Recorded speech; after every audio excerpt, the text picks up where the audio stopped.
check I am recording. Yes, I am recording. I am gonna go... Hang on, you know what? There we go. That's a little better. Now it's kind of like at mouth level.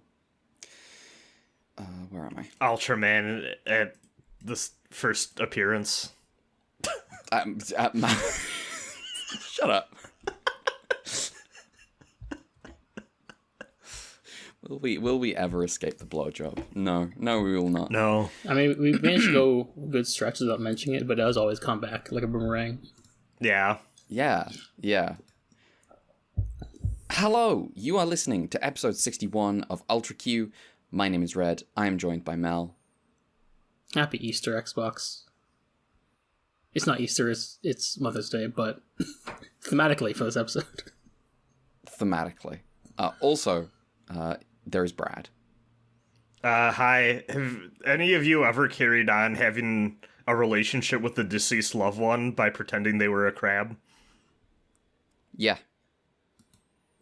I think it's a healthy coping mechanism, honestly.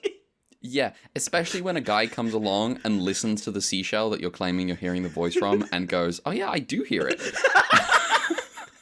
and you have to just go along with it. I think there's a SpongeBob episode about that Seashell. Yeah, absolutely. Maybe someday. Coming up on Ultraman Ace. It's here. It's finally here. It's the thing. It's the thing we've been waiting for.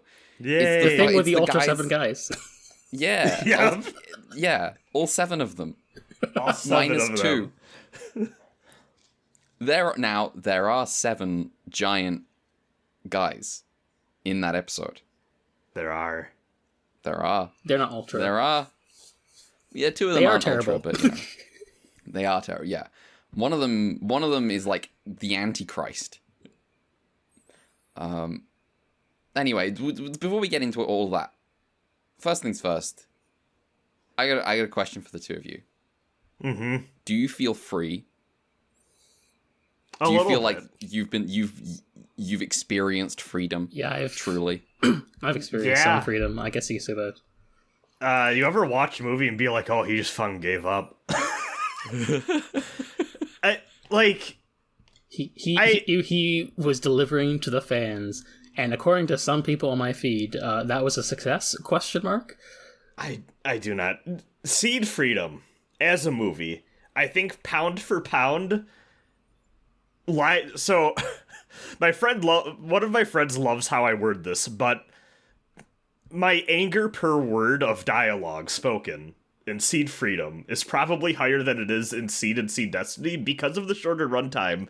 Everything is more condensed down. But at the very least with Seed and Seed Destiny, I feel like he's reaching for higher highs and at least attempting to do something more in terms of telling a story. Seed Freedom, we waited 20 years for a story about saving a space princess from incels and having the most shallow messaging and themes about love. Platonic ideal form of Seed. Yeah, I feel like I had a bit of an inverse situation where I was like, it's only 2 hours and therefore I could turn my brain off and enjoy the ride while I was in the theater, even though I was like, well, this is terrible, but I felt like at the start of the movie it was maybe like, oh, maybe they're doing something like an actual thing, and then by the second half it's like, well, no, it was what it always was. I liked when Shin did the cool thing. And I think, for what it's worth, I guess I shouldn't be too surprised because it has a movie budget. I think this is the best action choreography for the suits Cosmic Era has ever achieved. Also, they're 3D, so they're just... There's something about the 3D that just makes it easier for Fukuda to work them. Yeah. Yeah. I mean, CDs doesn't even look that bad for, like, CG mecha. Surprised me a bit. I think they're fine. Yeah. That Zagak looked pretty cool, actually, I'd say, even. The things probably because it's the Zagak. Yeah, the thing... Imagine having to design your own mechs. For your own universe. Hang on. I just want... Now, Brad. Yeah? What did you just say? You just say the Zagak looks really cool? It looked neat. the long leg Zagok, the freakish, evil long leg Zagok. Yeah, I didn't mind that. Looking at that thing makes me nervous. The Hideki Go of Zagoks. It's the Hideki Go of Zagoks. Hideki Zagok. Zago. Yeah, there we go. And on voice, it's my go. It's my go. Yeah. The fucking there are like two like real actual jokes about characters in this in the movie that I'm like, you can almost do this maybe. Yeah. But it's not like, I feel like this. Sure, I just forgot what those were. Well, one of them is how Atherin wins his fight with the guy who reads minds. No.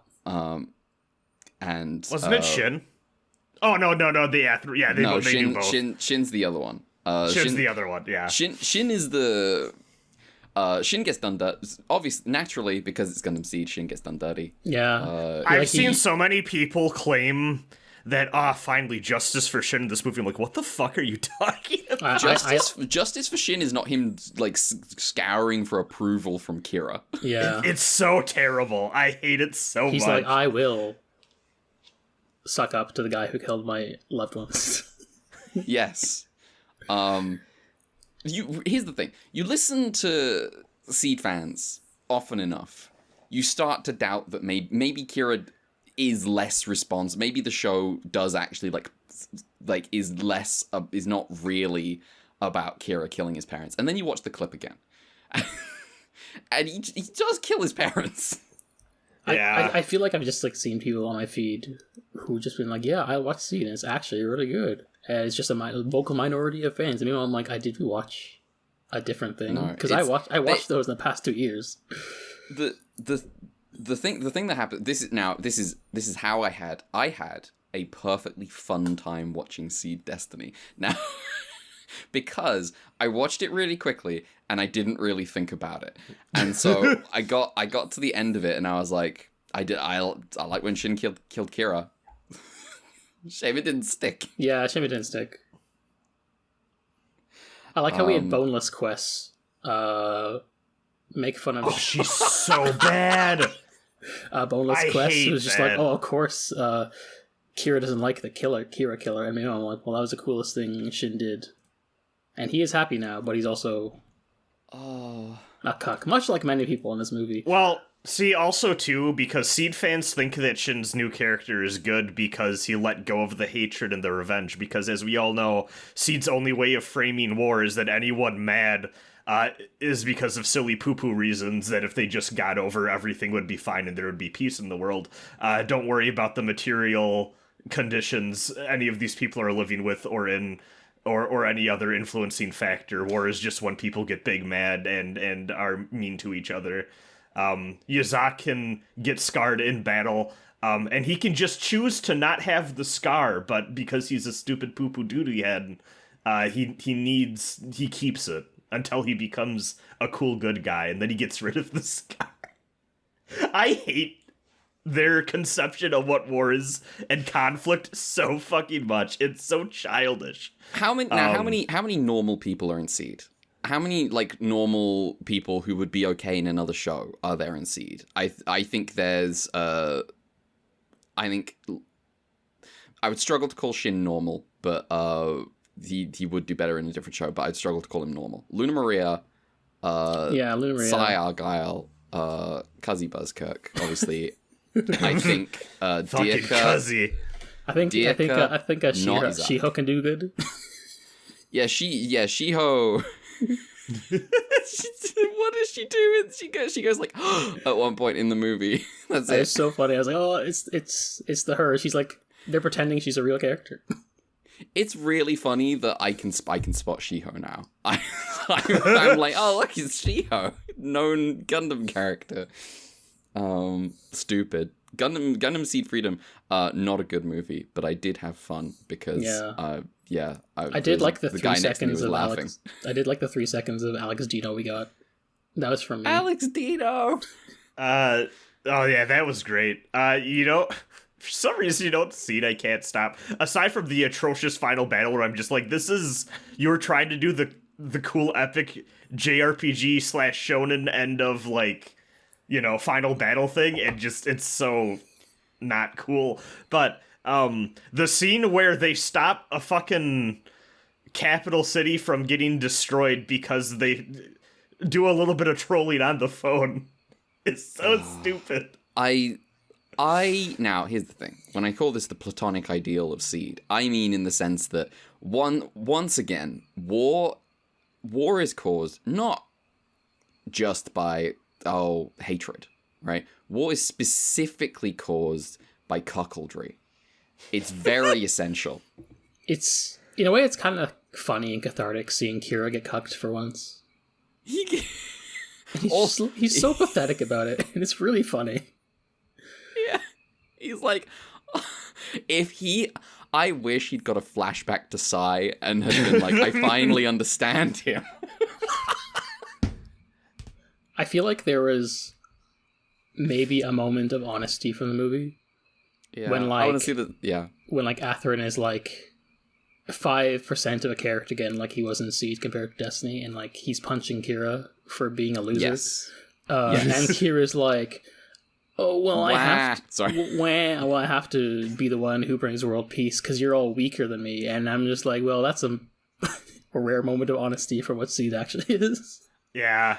So like that's my thing too. Also, like, because I think there's also a growing perspective that I'm seeing where it's like, well, people that say that Kira's right all the time, the show does have criticisms of him, and I'm like, yeah, it's the most softball baby-handed shit ever.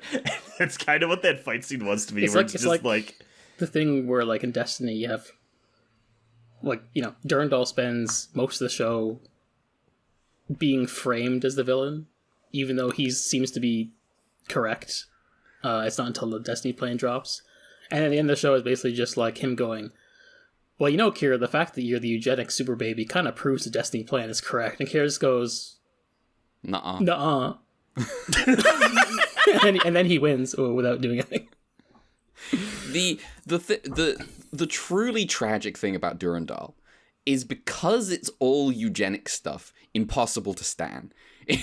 Yeah. Like, the problem is he's like, it's the thing they talk about in GGP where it's like, technically thinking, it's like the show is, because like you got like, well, when you got the boys poisoning from Auschwitz in the OP, but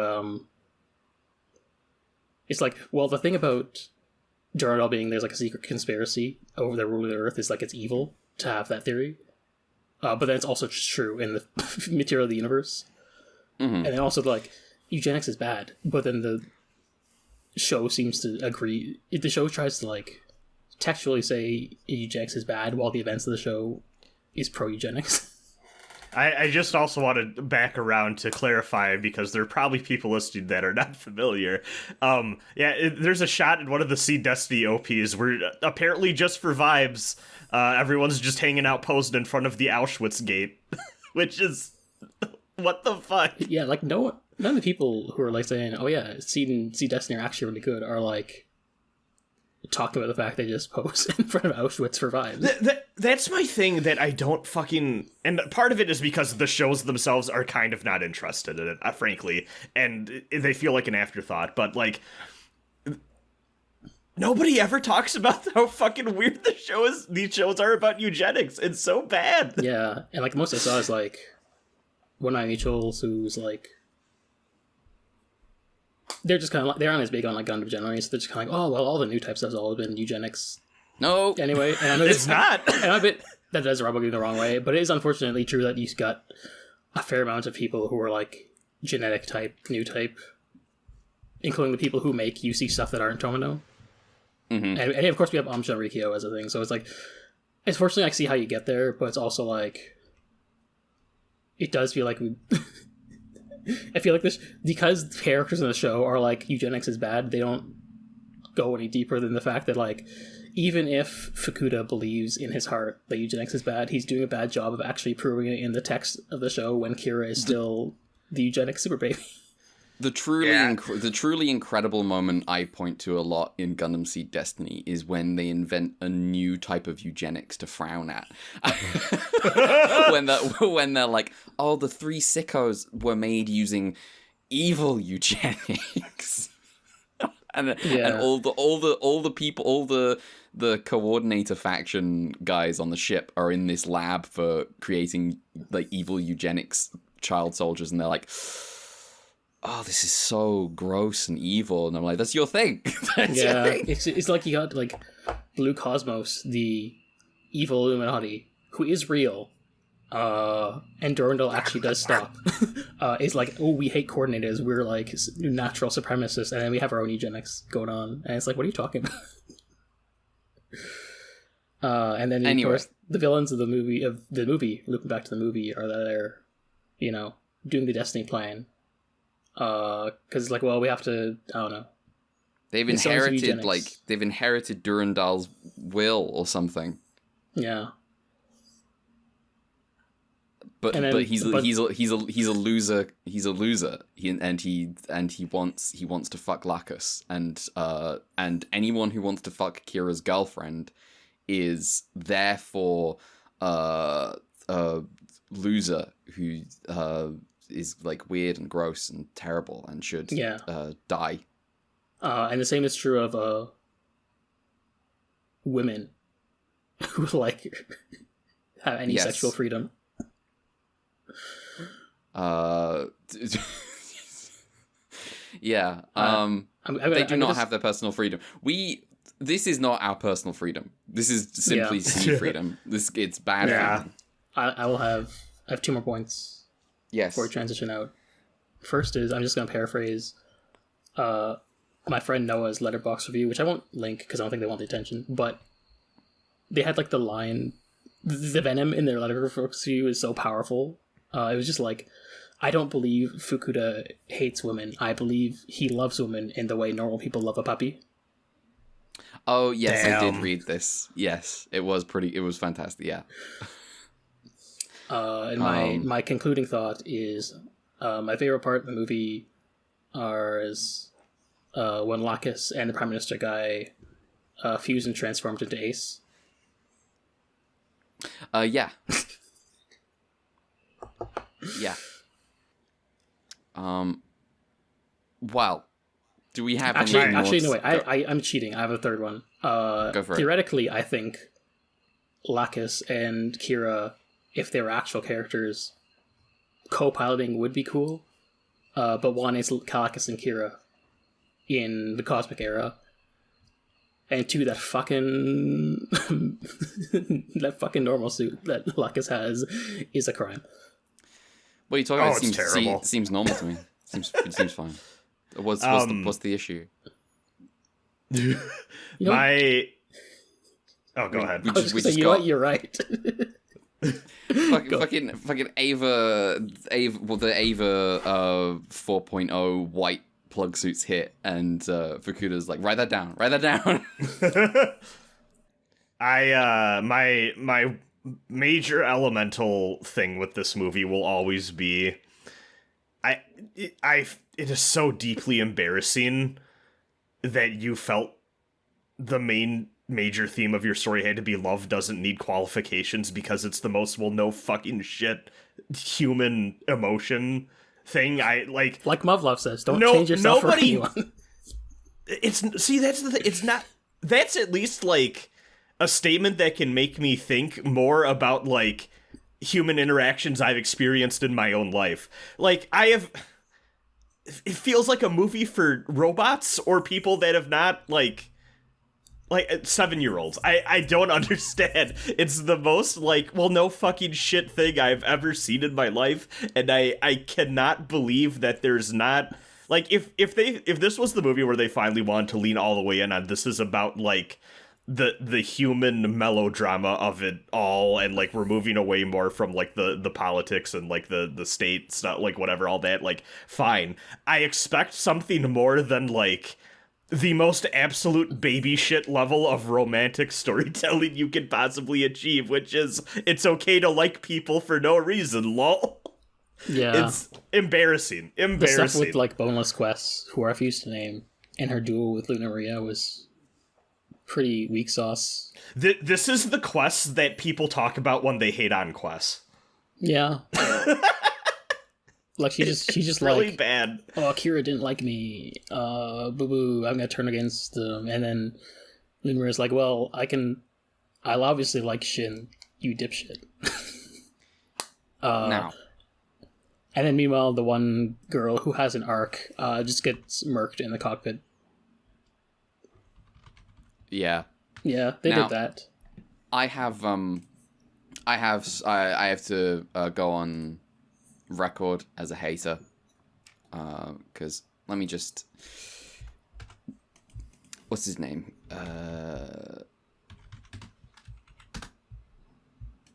Yes, Hisashi. So Hisashi Hirai. Yeah. People have told me in the past that Seed is kind of like his art at its worst. I've looked at his other stuff. I think it's all garbage. I really do. I really think it's all fucking terrible. I don't think it's great, but I feel like I feel like Scride and Fafner are shows I could watch without recoiling. Somehow though, Seed Freedom looks worse than even Seed Freedom is Seed the worst it's ever, maybe the worst it's ever been. It's pretty bad. The lips on all the women are deeply terrible. Yeah. The fucking weird guy who's chewing on a nail gets like 2 lines and dies. Yeah. Basically, what I'm saying is,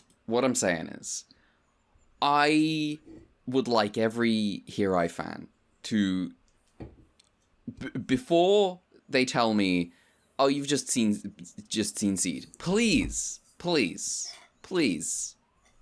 trust me, I do hate Hirai. I do hate his work. I really do. I think it's terrible. Believe me. Anyway, that's it. I do want to watch Scride one day, though. I want to watch some shows he's worked on. But same. It's But every time I see his character designs, I'm just like, oh, this is character design atrocity. I feel like the characters, I just can't stand his fucking faces. They're so bad. I feel like the characters in Seed Freedom don't. It's like when the camera pans, the way the background moves relative to the characters is wrong. Mm-hmm. Yeah, it's all just... They got the perspective weird, and they have some weird lingering shots that make it feel like, well, you're trying to be profound when you're not. Just like when any character in Unicorn speaks. Lol. I want stray shots. Hey, listen, they're watching, they're covering Unicorn right now on GP, so it's fresh in mind.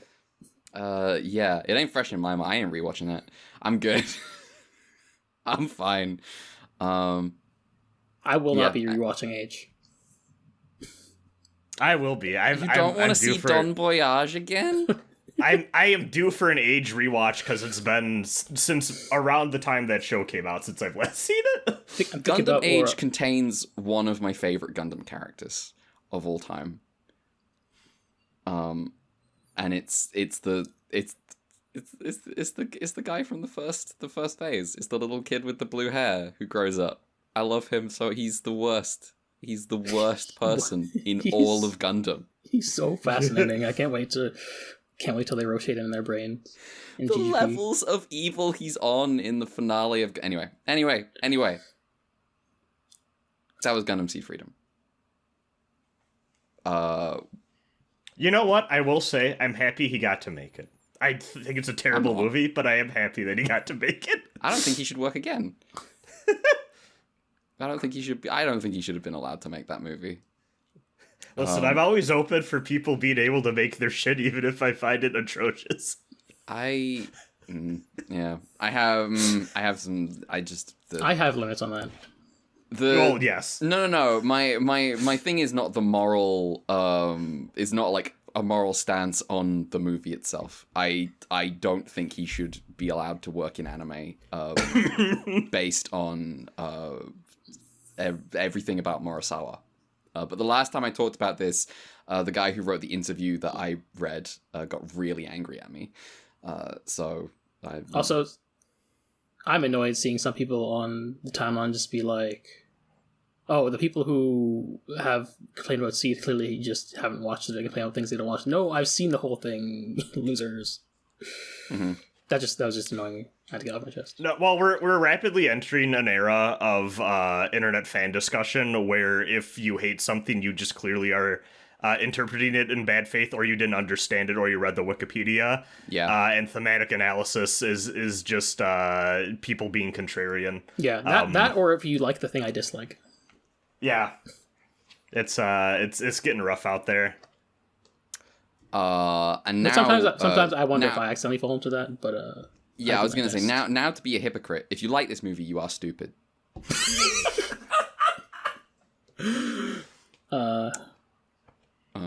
All right, that's Gundam SEED Freedom. That's the final note on that. Shut the fuck up. Do not at me. Yeah. Spoilers, by the way. That was a spoiler cast. Oh yeah, we'll put. You're kind of right. We'll put a timestamp in for this movie. It's absolutely. Yeah. We'll do that. I do not think I had that much to say about this fucking movie. Yeah. It's fine. All right. Did we have anything else we wanted to talk about before we got into Ultraman? Oh god. It is entirely up to I have nothing. I fell down a Dragon Ball hole. I have been reading Dragon Ball very, very quickly. For me, I read manga slowly. I like looking at art. I like to do that. Let me go first.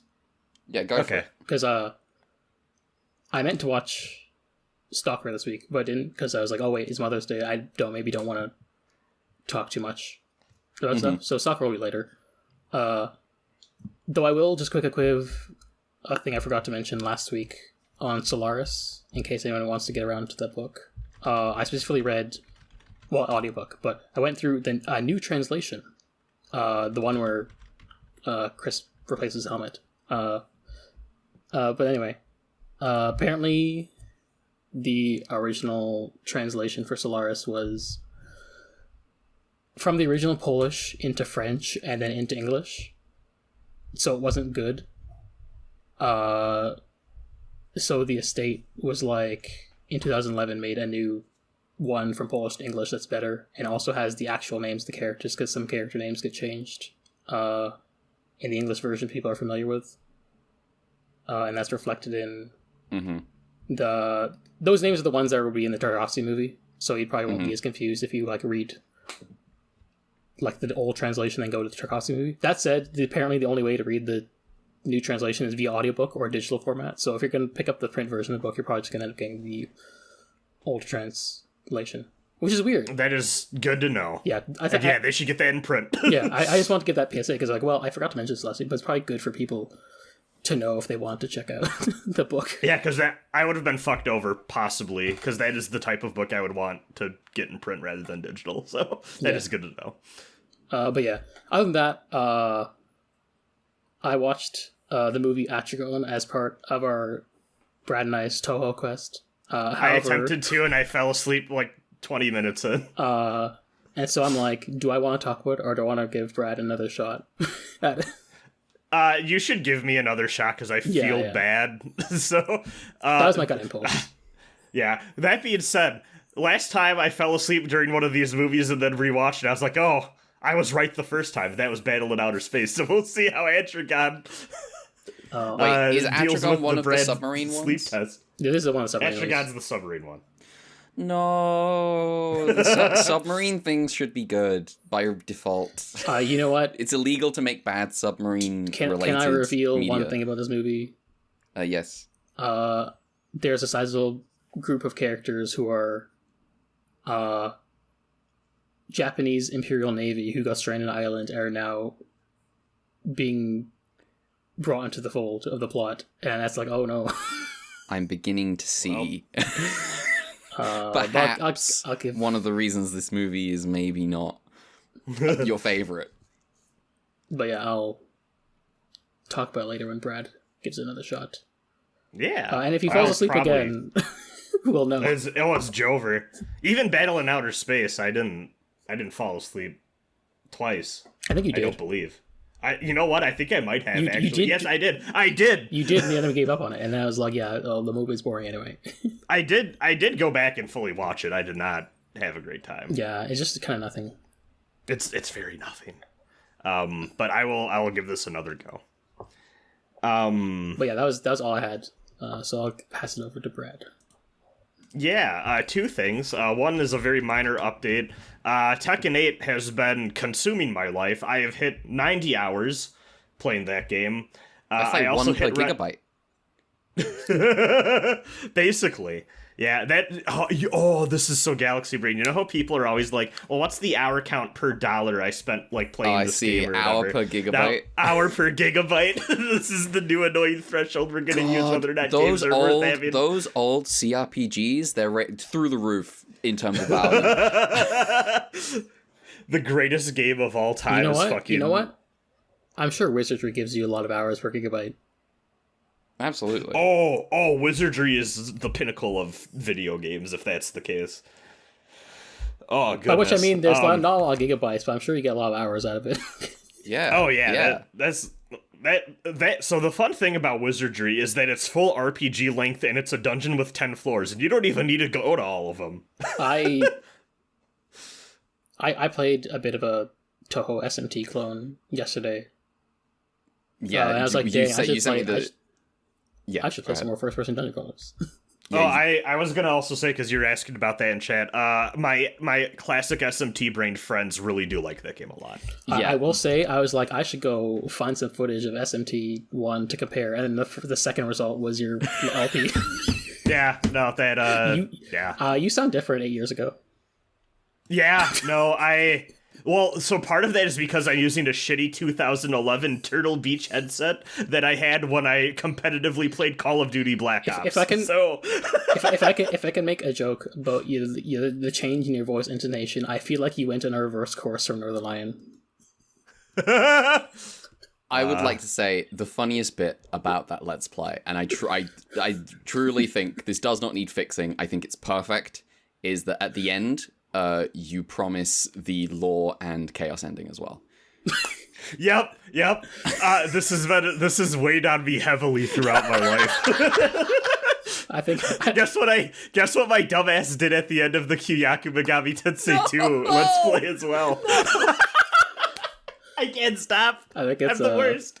I did think it was funny when 8 years ago you was like, damn, people say Persona has all the fan service, but here's the hot spring scene right here. Those are some good effects for the Super Nintendo. What the fuck were we talking about? What were we talking about? Tekken and Gigabyte. Yeah, that's right. And then we got on Wizardry. I can't watch those old LPs. I die.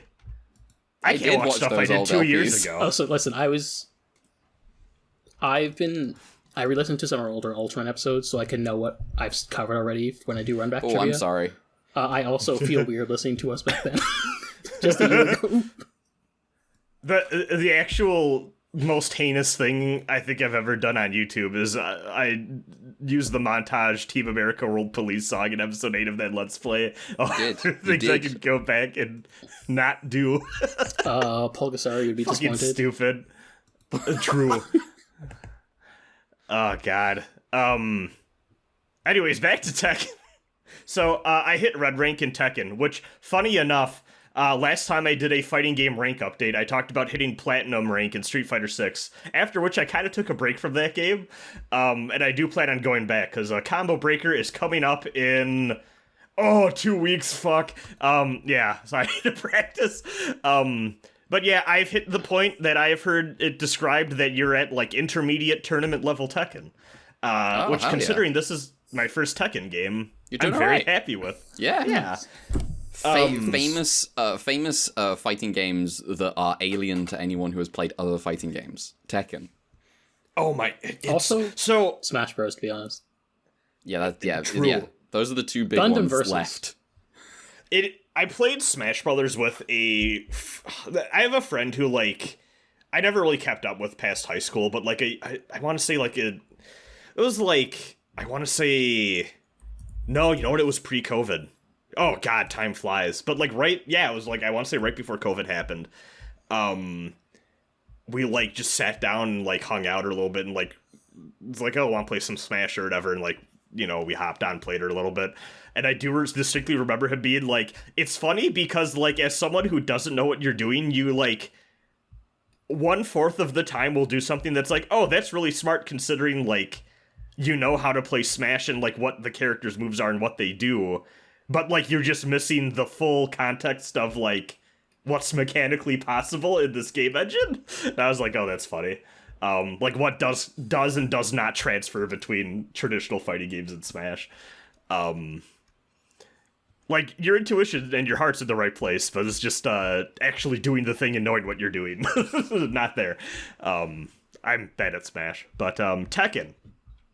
So, Tekken has kind of been this weird microcosm of me kind of rediscovering, like, it's fun to get good at fighting games. Because I basically started from scratch. First 3D fighting game, which I've said before. What I did not realize, and what I think a lot of people did not realize going into Tekken 8, Reina seemed to be the character that was the new, like, oh, this is the Zoomer Mishima character that is going to be the obvious, like, onboard entry point for people who want to play Tekken for the first time. I heard you say Zoomer, but misheard it as Zoner, and I was like, what? No. But then, again, go on. Yeah. Taking a look now, months later, after the game's release, at people making those tier lists that aren't based on, like, how effective they are performance-wise, but how easy is this character to learn. A lot of people putting Reina at the top of one of the most difficult characters to learn the game with, actually. I guess she's still a Mishima at the end of the day. Basically, it's that. Because she's interesting because she's a Heihachi replacement, and her punch buttons are basically Heihachi moveset stuff. Her kick buttons are entirely new and very gimmicky. The problem is, compared to, like, everyone in Tekken 8 got, like, their game plan's a little bit more extreme than it was compared to Tekken 7. Part of that is because the new heat system encourages a little bit more aggressive playstyle. Some of the movement options and stuff have changed. Defensive game got moved a little bit around because low parries were really good in Tekken 7. Now they're kind of like, they're just okay in Tekken 8 sort of thing. A lot of the times it's actually better to just block an incoming low hit and then punish it with, like, a regular hit rather than get the parry because the scaling's kind of bad. So that mixes up, like, a lot of how people are playing this game. Reina is a surprisingly honest character with tools that are very good when applied correctly, but they're not necessarily overbearing unless your execution is really on point and you really know the game well and what other people's weaknesses are. And that's kind of true for everyone in Tekken. Like, I've heard it described at the rank I'm at right now that you're kind of out of the zone where there are new players who don't know what the fuck they're doing, or people that are just spamming the really obvious shit over and over again. But what you do have is you have a bunch of people that are treating it like a single player game, where they have a very basic offensive flowchart of, like, so many XYZ options that they're pulling from. And they're not necessarily even doing the best job of reacting to how the other person's playing. And what usually makes the difference at this rank compared to people of higher ranks is how good you are at actually using your tools and recognizing situations or positioning yourself to actually make the best of a situation, rather than just defaulting to, oh, I can do this move here and maybe it'll hit sort of thing. And that's the part I've been trying to get better at. The problem is with Reina is that, like, if you use Reina's toolset wrong or you misread a situation, a lot of your shit you're just gonna get blown up for using. There's a lot of matches where I just try to do something 5 times in a row, it all gets blocked, and then they counter hit me and I'm just fucked. And trying to figure out ways that I can safely apply pressure, or one to go in and actually take those risks and have it pay off, has been very satisfying, but also sometimes very frustrating. But I would say hitting red rank in Tekken 8 is maybe the most, like, oh fuck, like, this is fighting games to me feeling I've had in a long while. I understand why Tekken is maybe one of the more popular games, because I do genuinely think that Tekken is a game that I actually genuinely think, compared to a lot of 2D fighting games, in a weird paradoxical way, because of the depth of character movement and like how ridiculously large those movesets are, I think you can actually just learn a lot of Tekken by playing it for hundreds of hours on end and never touching training mode. You should be doing that. I should be doing that more, and also looking at my replays and doing the replay takeover thing. But it is a game that is very addicting to just hop on ranked and play and go, oh, this is bullshit. Next time I run into like a Hwaring or whatever, like, let me see if I can block this low. It just presents you with like a wide range of possible interactions that they're fun to work your way through and figure out how you can counter. So yeah, Tekken's good. I was just thinking, good. I went to a friend's house and we played them fighting games and stuff at his place, and it kind of came up with a conversation that like 3D fighters kind of don't exist now, which is interesting because I feel like during the quote-unquote dark age of fighting games, they were actually pretty prolific. And now there's just Tekken, but it's also funny that like Tekken, despite being the sole 3D fighting game, is also the one that's both of it's the one that lasted, but also it's still really popular despite being 3D. Yeah, it's interesting. So also a lot of the other 3D fighters are kind of mechanically Virtua Fighter clones in a lot of ways, at least in terms of like the buttons they use. So that's also interesting. The Tekken's like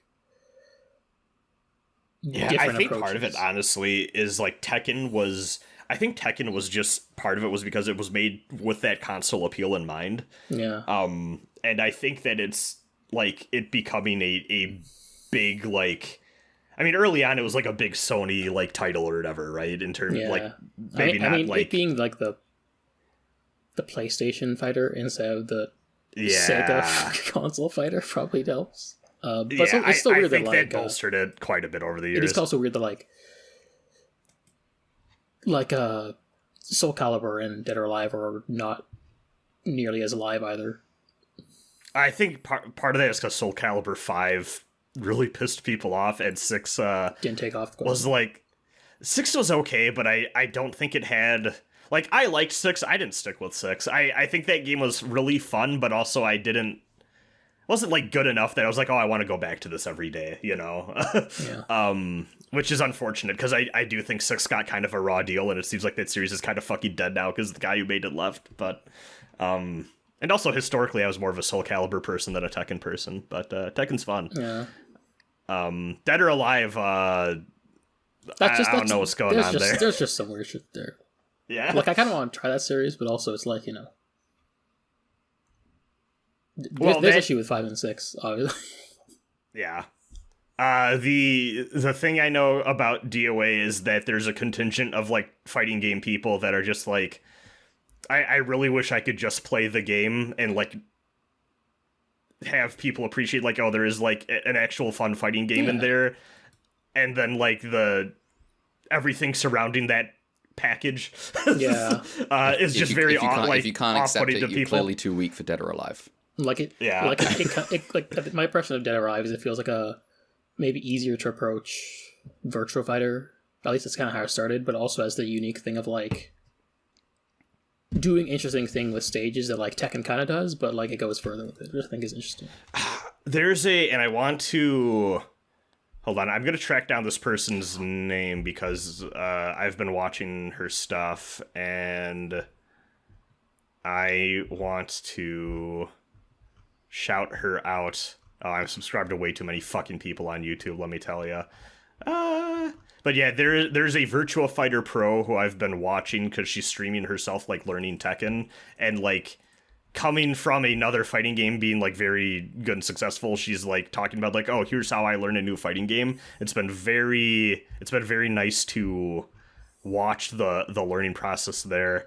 I want to say... Okay, I'm just going to search for it because I don't think she's uploaded as of late. I will say, while you're looking at Sega making a new Virtua Fighter, which they might be doing, would be cool. But the really cool thing they probably wouldn't do is just also make a new Fighting Vipers. Just Tricky Eileen is her name. She's kind of taking off on YouTube, but she's a big Virtua Fighter person who is doing some really good stuff with Tekken 8 right now. And she talked about how, like, she has a video talking about, like, why aren't there more women in the FGC, because that was, like, a thing going around on Twitter, like, having those discussions. And she said that from her experience, actually, she found that a lot of women actually picked up DOA when that first came out back in the day, because it was designed to be more approachable. Yeah. And, like, the culture around it was just like, oh, this is an easier one to get into than breaking into the, like, really heavy arcade, like, scene fighters. Like, the thing with Virtua Fighter is it's really technical and hard to get into, despite the fact that it has, 3 buttons. Or maybe some extent because of that. Because, when you have less buttons, you gotta do more of each button. It's a secret they don't tell you. But DOA is, like, a more... It's like... It takes the template of Virtua Fighter mechanically and, like, goes in a more simplistic direction, or, like, easier to learn direction, as far as I understand. Me and my friend Jake the other day were dicking around on Fightcade playing, like, SVC Chaos and a bunch of other shit, and we played a few games of DOA, like the original, and it was a little rough, but I mostly want to play, like, DOA 2 or 3, probably. And then also, like, Soul Calibur 1 and 2. That's kind of like the... Soul Calibur 2 is so fucking good. Well, everyone's favorite Xbox character, Spawn. Yeah. Shoutouts to Todd McFarlane. If you had to choose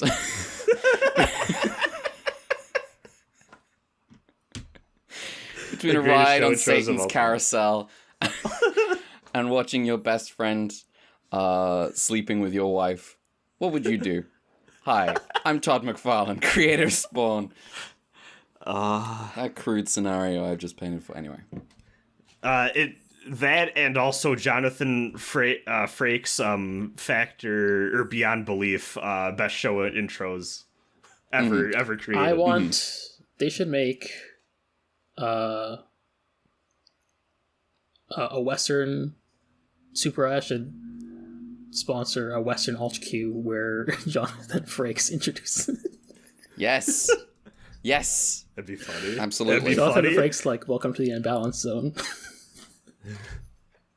Hell yeah. I have one more thing beyond Tekken. Tekken fun is all I have to say right now. I'm excited to see how I do a combo breaker. I am willing to believe that nobody in this call right now, and possibly nobody listening to this, knows what the fuck I am about to talk about. Are either of you familiar with the 1998 visual novel Exodus Guilty? No. No, I'm actually not. So I looked into... I don't even remember how I found this. I think me and my friends were dicking around on VNDB or something. But I ended up finding... features 13 Sentinels. I ended up downloading this as kind of like a joke, and now I'm just reading it while streaming it to my friends, and we're all just going like, oh, this is bad. The only touchstone I had where I'm like, okay, I think I kind of know, like, this guy's other stuff. Not really. If you've ever scrolled through, I want to see, like, the Switch PS4, like, shops, you may have seen a visual novel called A Girl Who Chants Love at the Bound of This World. Perhaps. Which I've seen it in, like, the eShop, I want to say, before, and I'm just like, oh, it's like an actual VN port thing or whatever, but I've never, like, actually looked into it. This is by the same guy. I think it's the thing he made after. This was a PS1 visual novel that then got a Dreamcast remake. And was brought over by a company in the early 2000s to America that would port VNs not by localizing the video game versions, but instead by recording gameplay and then translating the text boxes and putting them on DVDs. Fantastic. And then the interactive parts, you use your remote control. Yeah. It's a DVD game. Mm-hmm. Fantastic. That's interesting. It's fascinating. I torrented this over one night. There was one person seeding it. One of those. The game is broken up into 3 DVDs called Present, Past, and Future, because this is a story that takes place over 3 time periods on the same island, starring 3 different casts of characters. I wish I could tell you what it fully is about yet. The first disc is titled Present, and so far seems to be heavily slanted towards the present, scenario. But then I've seen the intro segments of the past and the future. So I guess going in order of how they're depicted in game. In the past, there's a weird fantasy oracle fire lady who is going to all these different fantasy villages on this island and going, I demand a sacrifice. And I can't, it's been so long now that I can't remember the full details, but the main character's adoptive mother, who also they talk like they want a bone, it's really weird. No, it's a visual novel, it's normal. Yeah, it's so funny when we read, because there's this scene where this fire lady comes and is like, I want, you're the sacrifice, give your life to me or your whole village will burn, sort of thing, because you're fire themed. And then her and the main character are like, no, and then she burns the lady and is like, think about that.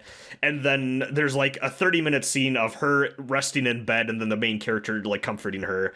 And the whole time we were just like, this is a boyfriend girlfriend thing. And then the main character goes, thanks, Mom. And we all went, what?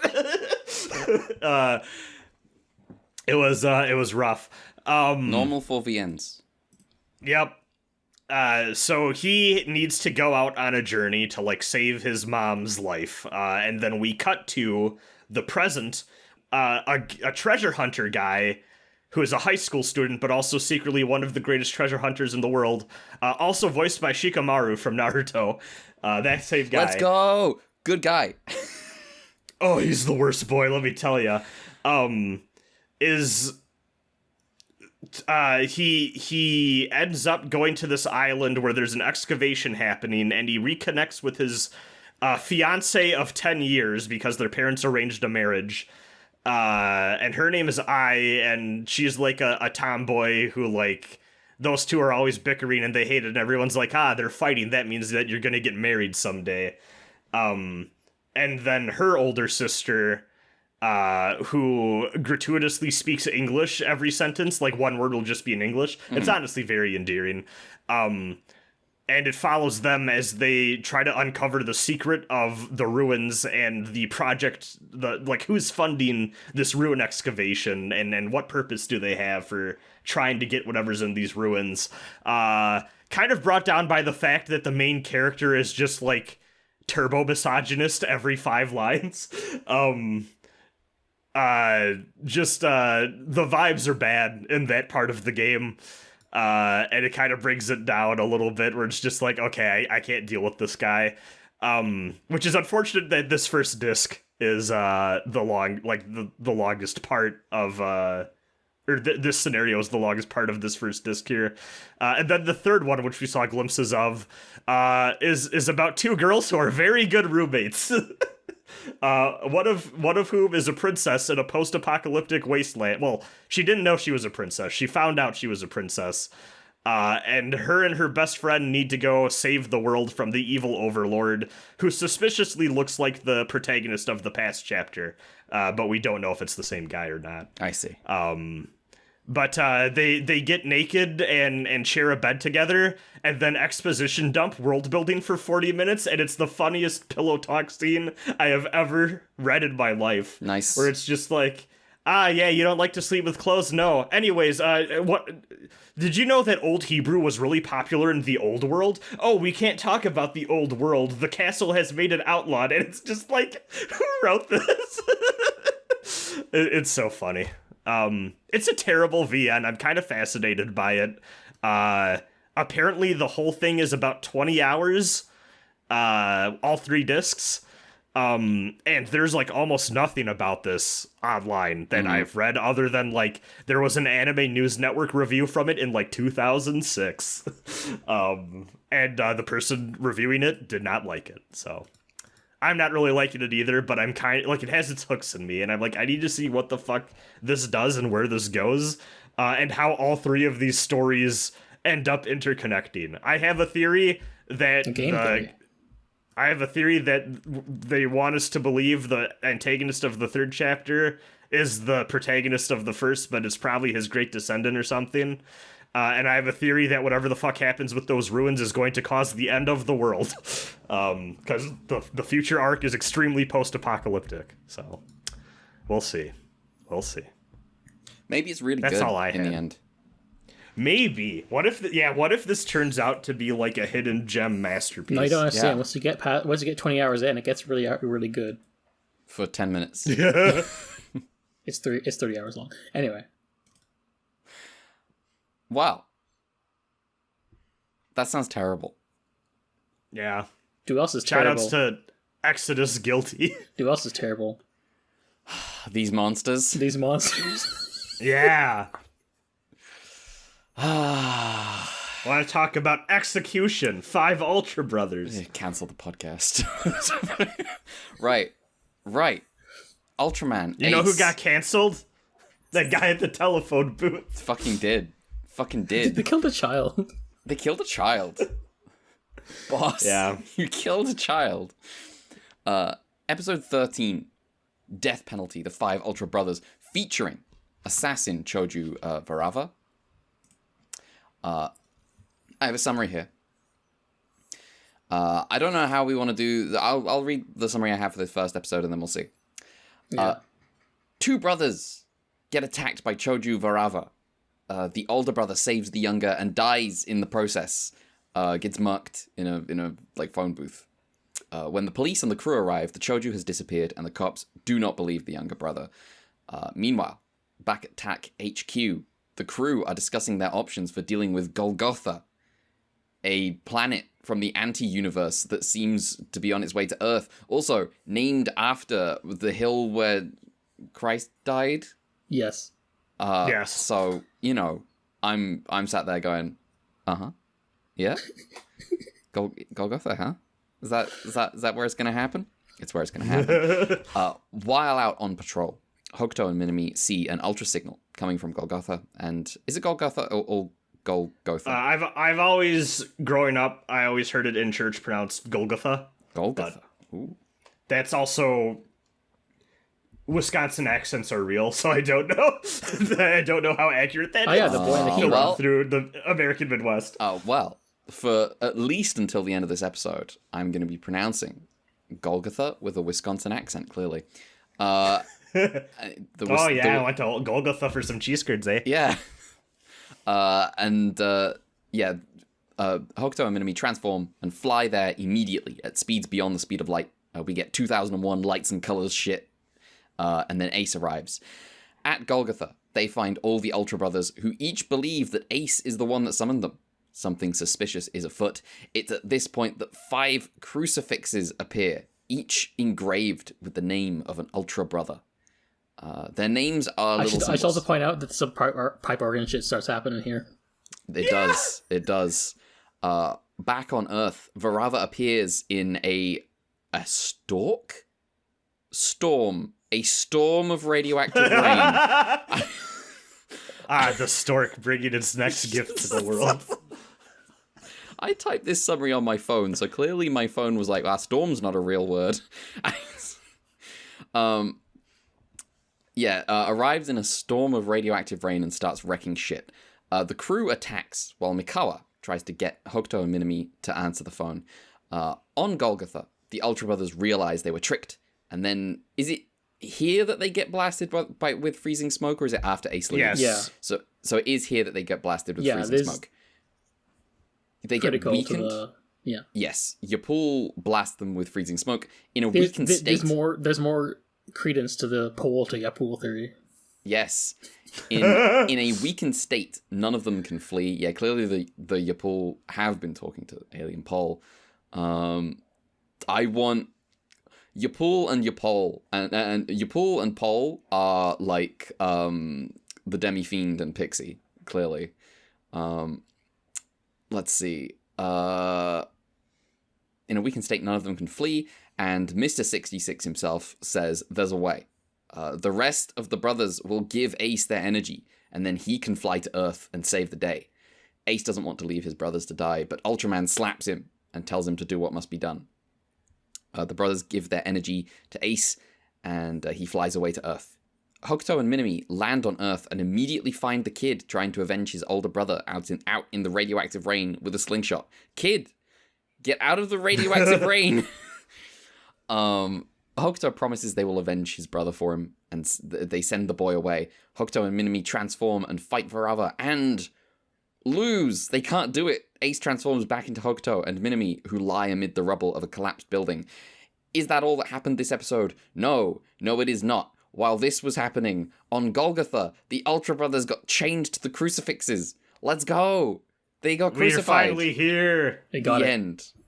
We did it. Oh yeah, and also, who was like, haha, if you kill the monster, we'll kill the Ultra Brothers. And that's why Ace loses. Oh, is that why Ace loses? I see. I really thought we'd have to wait till the 90s for the crucifixion, but I was wrong. No. By 2 whole decades. I actually knew it would be this show for a while. You knew it would be this show from the beginning. Yeah. Ironically, the reason was because I'm pretty sure in one Abnormal Mapping podcast they mentioned, oh yeah, the crucifixion Ultraman Ace altered Anno's brain was what was the paraphrase Lol. for. Lol. This entire podcast is just you playing multiple long games. Oh, I have another long game happening right now. Yes. Do we want to talk about this episode or get into the next one? I think I just want one thing to say, but otherwise I'd rather go to the next one. It's Go just that for it. there's a good shot of the kid running towards the monster. That just seems like one of the best green screen moments the show has in like terms of, oh, that's actually really good and doesn't stand out in a goofy way. Mm-hmm. My 2 things. This kind of I like the through line with the kid. I think like it's kind of a fun thing to have in the background, beyond just like, oh no, like the big crossover stuff happening. I like that we start there and like we go back to it when he's with the slingshot. The other thing is when the freezing gas happened, and it's like, okay, we're bringing that back from Ultra 7.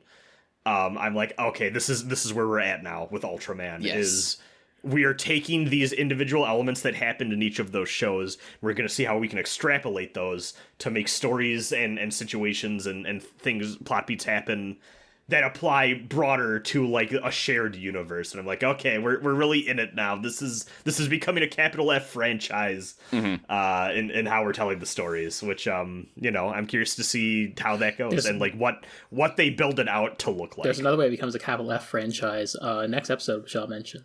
Okay. I'll also mention that it's funny that Ultraman 66 is just Bright Noah. Yes. Now this is I'm happy because I believe my theory for the age differences of the Ultra Brothers was that Zophi is actually the second oldest. Ultraman is the oldest, and it's just he's out in the field and Zophi's like in charge. And to me, this kind of solidifies this in my head. This is how it is in my mind.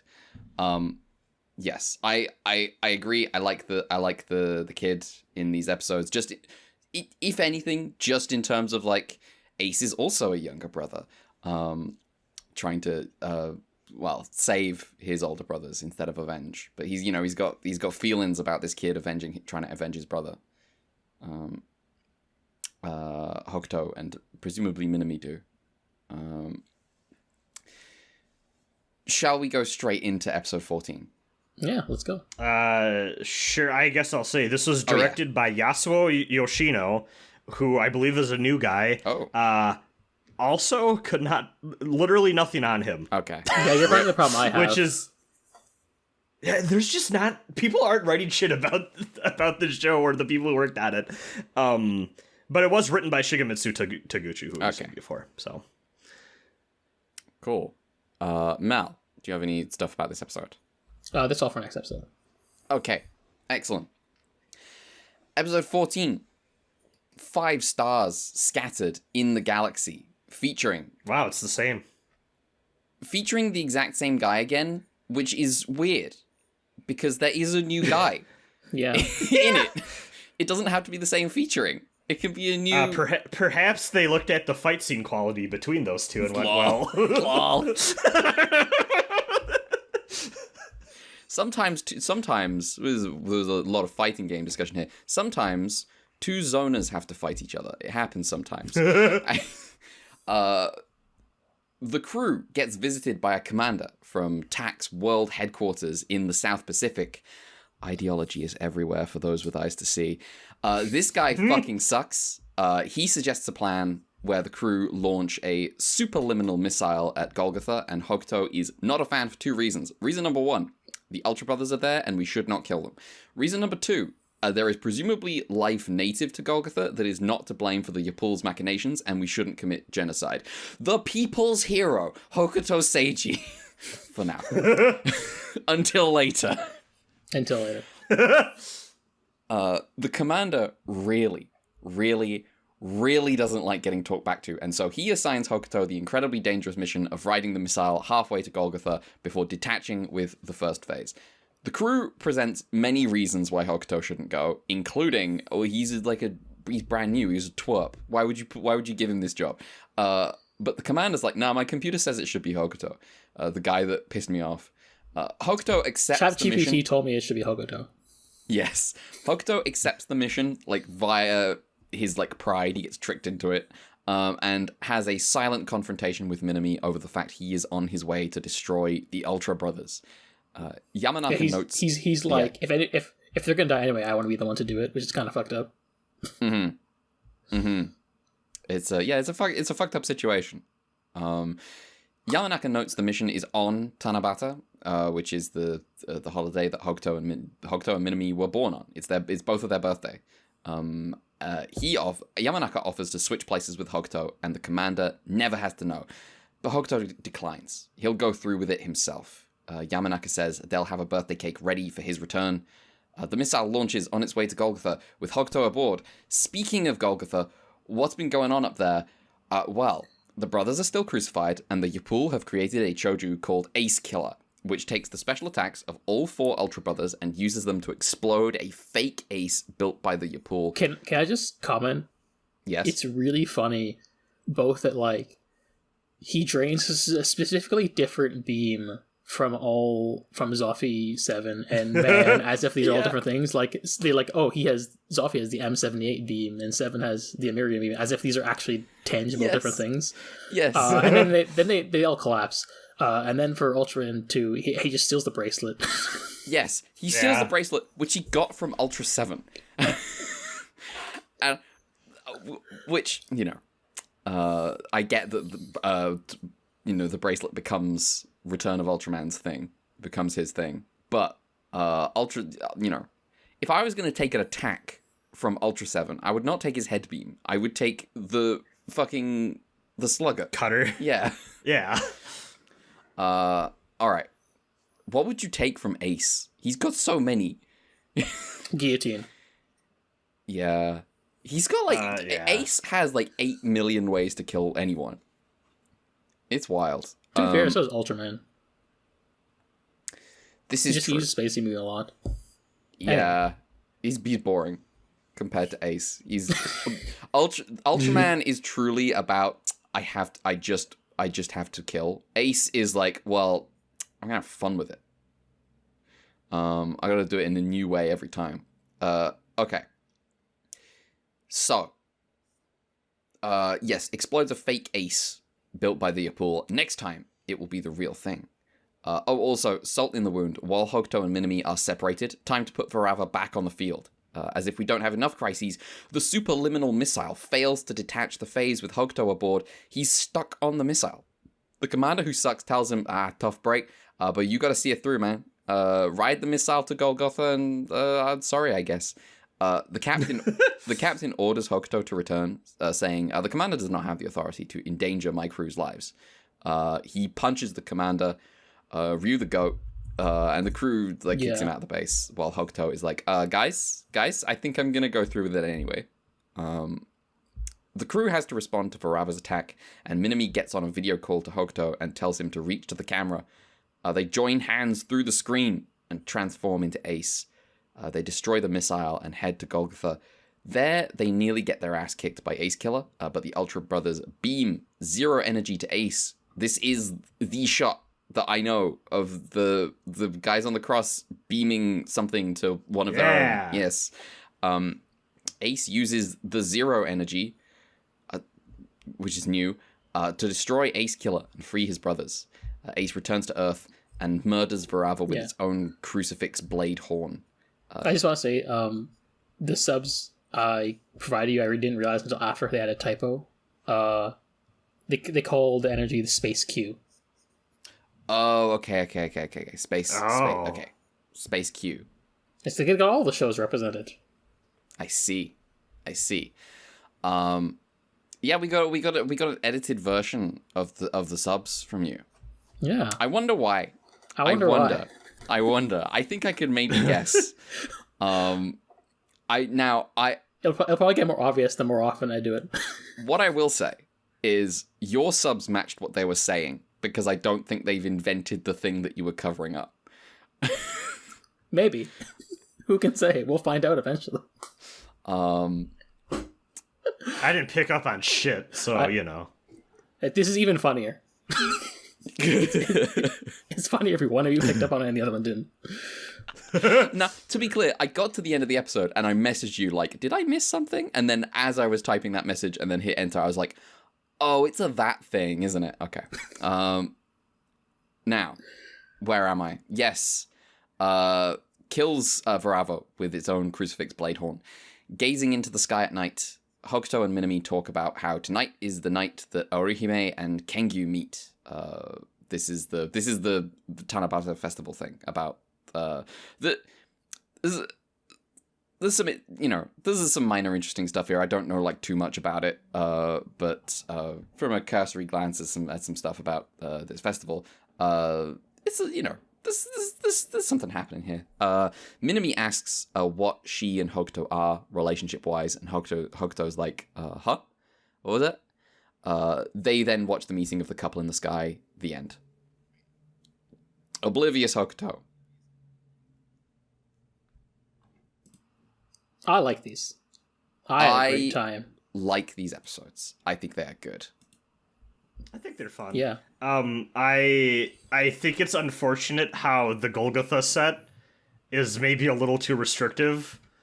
And that every time they have the stuff going on with like Ace Killer, it feels like a weird like high school play almost with how they have to shoot it. It reminds me of like Super Sentai villain layers where it's just like a black room and there's fog on the ground.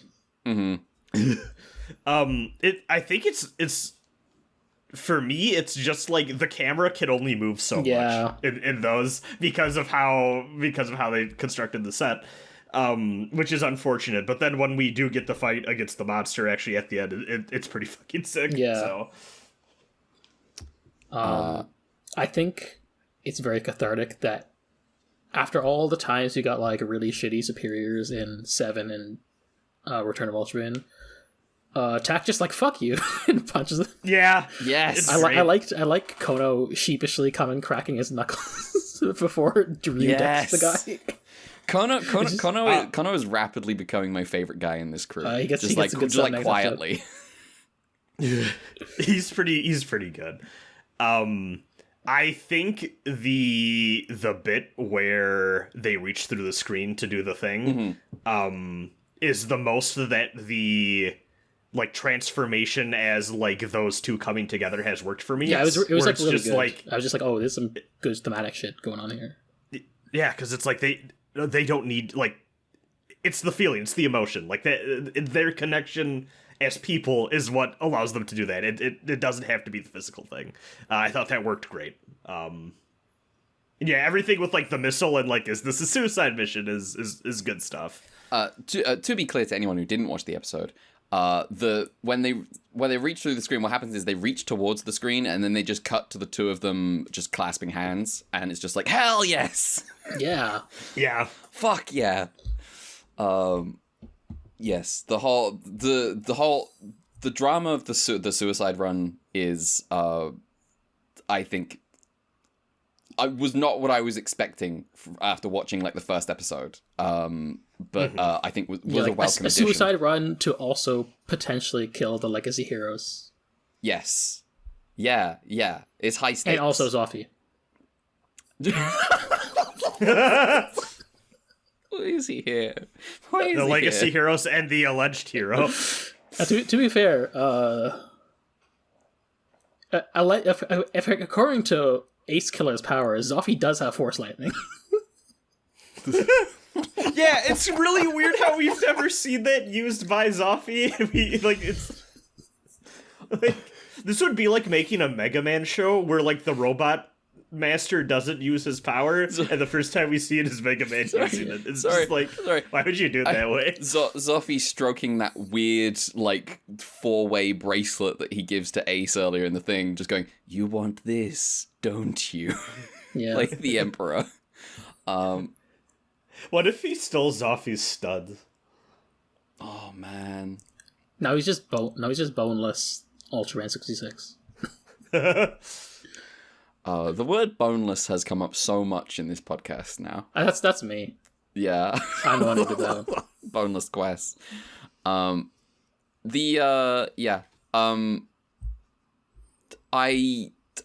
first of all, I've seen it online around stuff. However, the guys on the crucifixes simply hits. It's a really strong image. I like the different shots we get. Like, we get the long distance shot, but also like the sort of side angle shot. Mm-hmm. I'm not sure which one we should use for the thumbnail this week, but that's on Brad, so I'll give him the option. I kind of like the side angle more, but that's just me. I think it's the 70s. You can get away with more. I think they should have really nailed those guys to those crosses. It is funny, just like looking at Evangelion and also Xenogears and going, oh yeah, these guys did have their minds, their brain chemistry shaped by this episode specifically. Yes. I have obviously, throughout Ultraman we've been going, oh, Evangelion. Ace so far revealing itself to be the most that the Evangelion is. Other than like Jisoji episodes where it's like, oh, this is where Hideaki Anno, this is what Hideaki Anno wants to be all the time. Yeah, like obviously, like Anno is shaped by Seven and Return of Ultraman stuff. Like he did do the Return of Ultraman fan film, but like it does feel like a lot of Eva specifically is in Ace. Which we first started to note that there was some Ace influence when it turned out that this was the Gore show. Yeah. Gore of my comfort Violence. character. What else is going on in these episodes? What do we have? I think Ace Killer is a cool design. Yes. I thought they did a good job setting it up, but the fight did kind of like go quicker than I may would have liked. Mm-hmm. I did write in my notes, Paul versus Fade Rotha moment. I don't know if I earned that, but also maybe that's also true to how that movie is. But anyway, I feel like I was a little bit more like, I didn't dislike Ace Killer, but I was just kind of like, yeah, Ace Killer's a guy. yeah. I kind of wish, like, I don't know. I think part of it is like the whole gimmick is like it stole. Oh damn. I think I have like some like something about just like we don't get much of it other than, oh, this is the one specifically designed to be a hero killer and it has all the other heroes like powers. Like I feel like that should work for me more than it does. And I just kind of didn't like it. I don't know if I want to say it felt hollow, but it just kind of was like, I don't know, it felt a little obligatory or something to me. That was the thing where I wasn't sure how you guys would feel, just because it does feel like, oh, this is the franchise thing happening. A little, I think it might be that. It might be that a little bit, but also, too, I think again, the way that the actual, like, sequence where they confront each other is shot is, unfortunately, like, kind of, like there's only so much that they can really do with it, and I almost wish that they got like a set that they could go to off to the side to maybe make something that was a little bit more interesting visually to do their fight with. But I also understand, like, they wanted to have, like, the crucified brothers in the background for, like, the confrontation, too. So, like, I get the impulse to maybe not want to do that. But I ended up being more impressed with the monster. That was a cool fight. It really was. Both of them. Both of the fights with Varava. Were fantastic. First of all, when you fight in rain, it just adds, like, a times 10 to all fights. Yeah, like when it accidentally started raining in Return of Ultraman. Yes. God, it's so fucking cool that that's what happened. Oh my god, the other day, between last podcast and now, I was in a Discord call with friends, and one of them, just for some fucking reason, got recommended a YouTube short with the Marucci fight. And I just watched it, and I was just like, that's the shit. Someone posted it on Twitter, and I retweeted it to the account, because it's like, It goes. Because it's like all one shot. It's good. Yeah. I've said this before, but there's something about the Marucci fight that's a real statement on what makes fights good. Like what a fight can be. It doesn't have to be what some people think it has to be, because you can see the ways that shooting this normally would have made the fight quote unquote better. Like it's like you can see it. Yeah. You can see it's like, oh, this looks really clumsy. Like they've got like one shot at this, and they're just going. You can see them hitting their spots and everything, but it's the I don't know. It's just everything about it. All the context is fantastic. Yeah, it's good, and like it's one of those things too where it's like you can appreciate it as performance in a way too. Mm-hmm. Yes, in that format that you can't necessarily with some of the quote unquote tighter, more technical, like heavily edited stuff. Mm-hmm. It's good. Taking this idea to the Ace Killer fight, I do not remember anything about the fight itself. However, I remember a lot of pew pew shooting. However, what I do remember is that a guy called Ace Killer absorbed the powers of all four of the crucified Ultra Brothers, and then used them against Ace in a fight, and then he got powered up by his brothers, and he with a new ability, and he beat Ace Killer, and I was like, hell yeah, yeah, like it's pretty cool. It's not a good fight. However, I still like it. I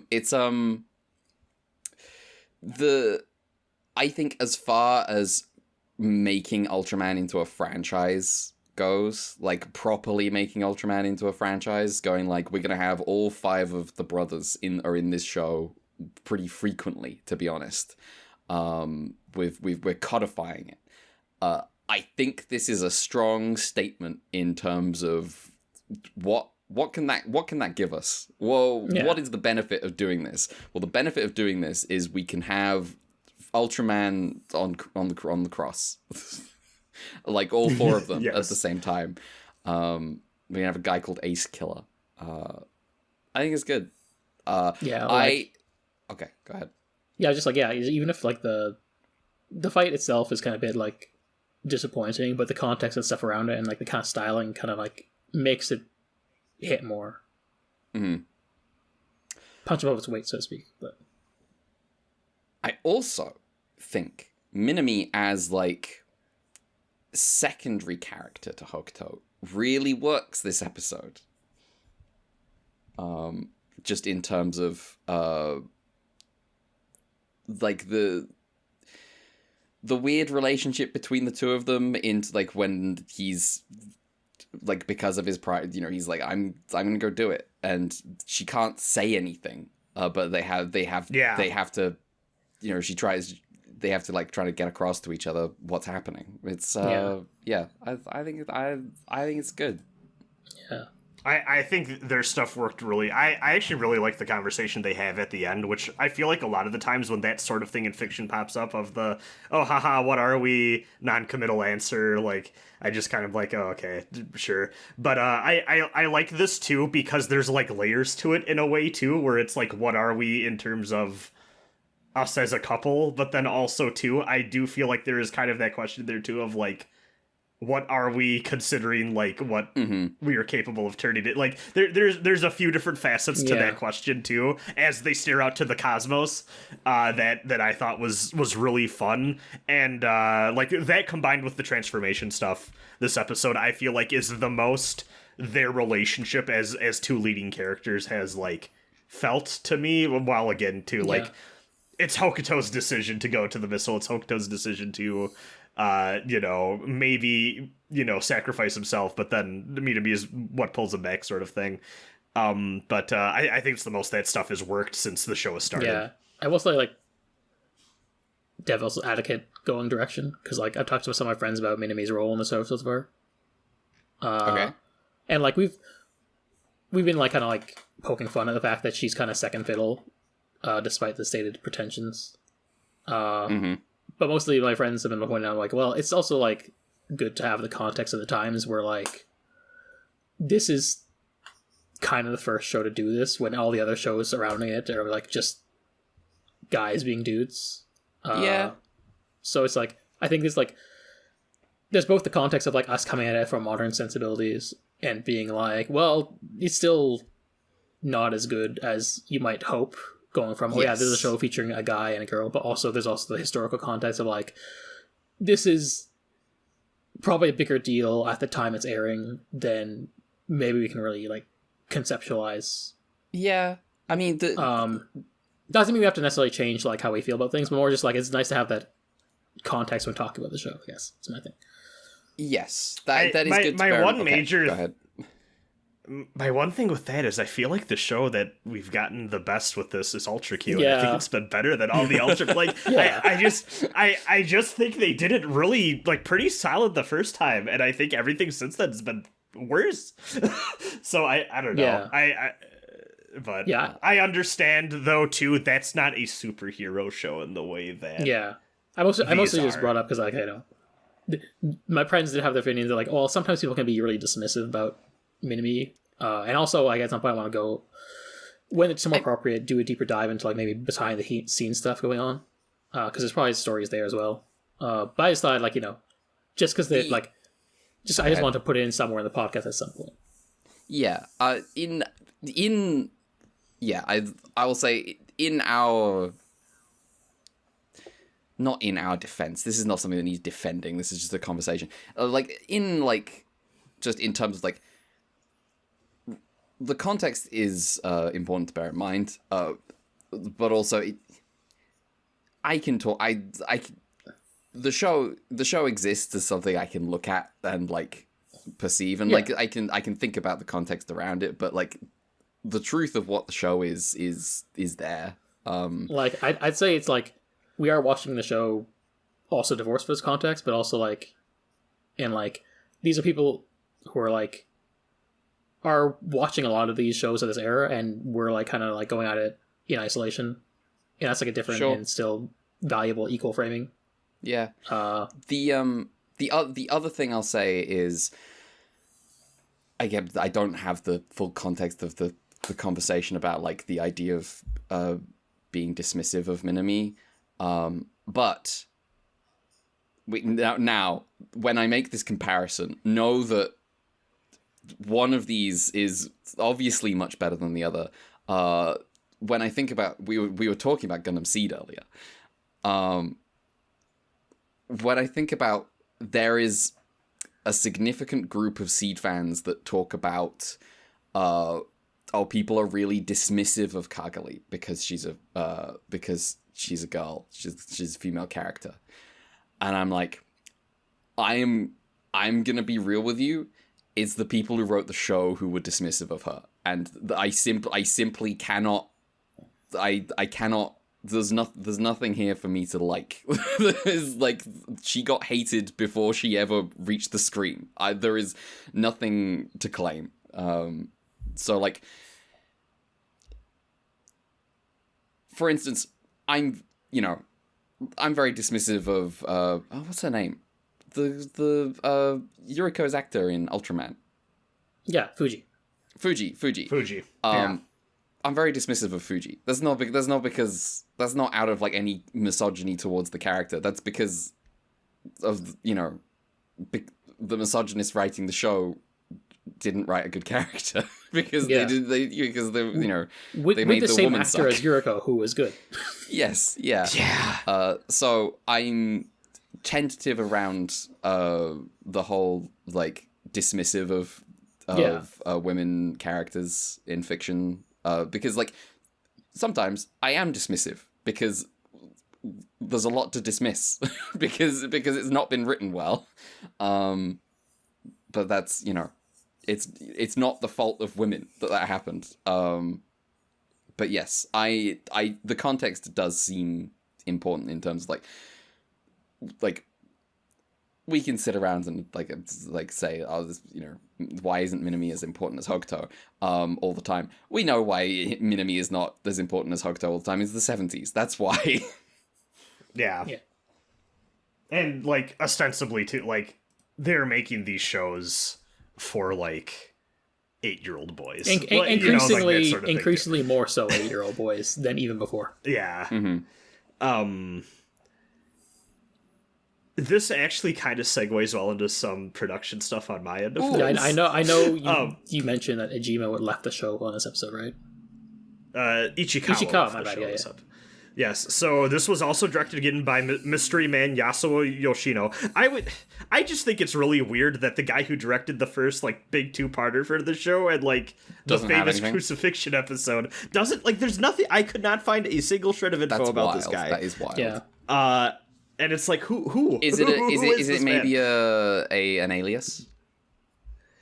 See, but here's the thing though, is normally most of the time those aren't that easy to like track, or those aren't that hard to track down because like they'll still have a link back to who the actual person is. Mm-hmm. And like there's just nothing. The only other thing I could find is I believe he also worked on Taro and did a few episodes for that, so we'll see him again, but I couldn't find nothing. So, and sometimes also too, like for people that are maybe not prolific enough to have their own like, like Japanese Wikipedia or like, like internet article stuff or whatever, they'll at the very least in like the actual show, like production, like details talk about like, oh, well, this staff member who directed these episodes was like so-and-so from like TBS, They'll have a little bit of info on the show's page itself. I couldn't find anything, at least from what I looked on him. So, and I also, part of me also, I wonder if Ace is maybe the cutoff too, where it's like perhaps the first 4 just have a little bit more historical significance, and we are now starting to get into the like, well, it's a show people liked, but it's not one of the big ones that like was genre defining. Yeah, like, and maybe that's a reason for that discrepancy. I can even see that feel like it tapered off a little bit in Return of Ultraman, but like especially maybe in like once it gets to like Ace, Taro, Leo, etc., and definitely later into later ones. But we'll see. Because I think there's still some significant guys in the 90s ones, but we'll get to that. But anyway, continue. This was the last episode for a while written by Shinichi Ichikawa, who is one of, again, the big core, like, original creators, or, like, people who came up with the plot and story ideas that would be the framework that they would work under for Ultraman Ace. From what I have seen, I believe that the show was kind of written in a rotation. Like, one thing that I've talked about is that a lot of this show, like, especially the early part, it's a lot of the same, like, director-writers that we're seeing kind of rotate through, and it seems like that was by design. Like, they're like, okay, we have a core group of creators, we're on a rotation, that's how we're making the show. However, there appeared to be some issue where because of that, there was maybe some not so great cross communication about what they kind of wanted the show to be as like an overall like fully realized thing. Apparently Ichikawa cited three specific issues he had that made him leave the show, because of how it turned out versus how he originally envisioned it from his side of things. And I think it'd be very fun if I had you two guess at least, like, what do you think could possibly be his issue? Is one of them about Minimi? Yes. Okay. Because, like, based on the pitches, like, the whole Hokuto Minimi fusion thing was, like, Ichikawa's baby in a way, from what I can tell. Yes. So I would assume that the guy who pitched this idea of the fusion had much more of an equal share in mind. The phrase I am seeing here, and again, this is kind of a dubious translation, because, you know, it's using Google's auto thing, is that the term he used was Ultraman as a god that transcends gender. Yeah. Yes. We Okay. need to talk about this. I'm happy that this is where we're getting to, because when I heard that in episode 1, you can hear me getting very, very angry. Ichikawa agreed with you. I was listening back to that episode and going, "Oh no, I really was not keeping a lid on it." Yeah, I actually, that's actually part of why I was kind of like, was the episode bad? Because I felt you getting upset. I was like, oh no, this is not going well. Oh man, yeah, okay. No, it was a good episode. It's just I was clearly quite mad on Mike. I just got self-conscious because like, well, this is cool to bring up, but then I was like, no. Yeah, but not your fault. Do you want to guess the other two? I actually think one of these I kind of was feeling. I was like, yeah. The other one, I was like, huh, I didn't think about this, but yeah, this is kind of true too. Is it the superheroification or the franchisification? Maybe kind of, but you're close. Okay. That's the hard one. Now what episodes of older Ultraman had this guy written? He was, I want to say he was like the Stolen Ultra Eye, like that stuff. Yeah, you have your own spreadsheet of that, right? I think you said, for reference. No, I've just been using. Okay. I mean, every time there's like a big returning person, they have an Ultra article thing that just has everything. Sometimes Earthling All Alone, Man Who Came from V3, Terror on the Moon, Stolen Ultra Eye, Super 8-Man, Dan vs. 7. Go to Hell with This One Blow, In Between Devil and Angel, amongst others for Return of Ultraman. I can be your devil. Anyway, sorry. I don't know. Is it just like too safe, you think, or not as experimental? It's here. What it is that and here, let me find the exact phrasing. He wanted it to go more of a science fiction. Oh, okay, yeah. Okay, yes, I can see. That's I can see thing, that complaint. Yeah, that's the thing where they're transitioning less from science fiction to more superhero. It's something I didn't think about too hard, but when I read that, I was like, yeah, that makes sense. The third, which I've kind of felt a little bit in the background, but the Yapul are supposed to be more of a presence than they actually are. That also makes sense to me. Yes. I thought about, and it's like, well, I mean, because at first I was like, but they show up every episode, but I'm like, yes, but they show up every episode in the context of they show up to then summon the Ultraman-esque monster that they then fight, and like they're kind of a shorthand for this is why the monster showed up. Yeah, they're not like influence anything like in every episode, like episode 4, which I believe Ichikawa wrote, right? Episode 4 was written by Ichikawa. It does feel like the actual kaiju design. I apologize. The actual choju design. Terrible monster.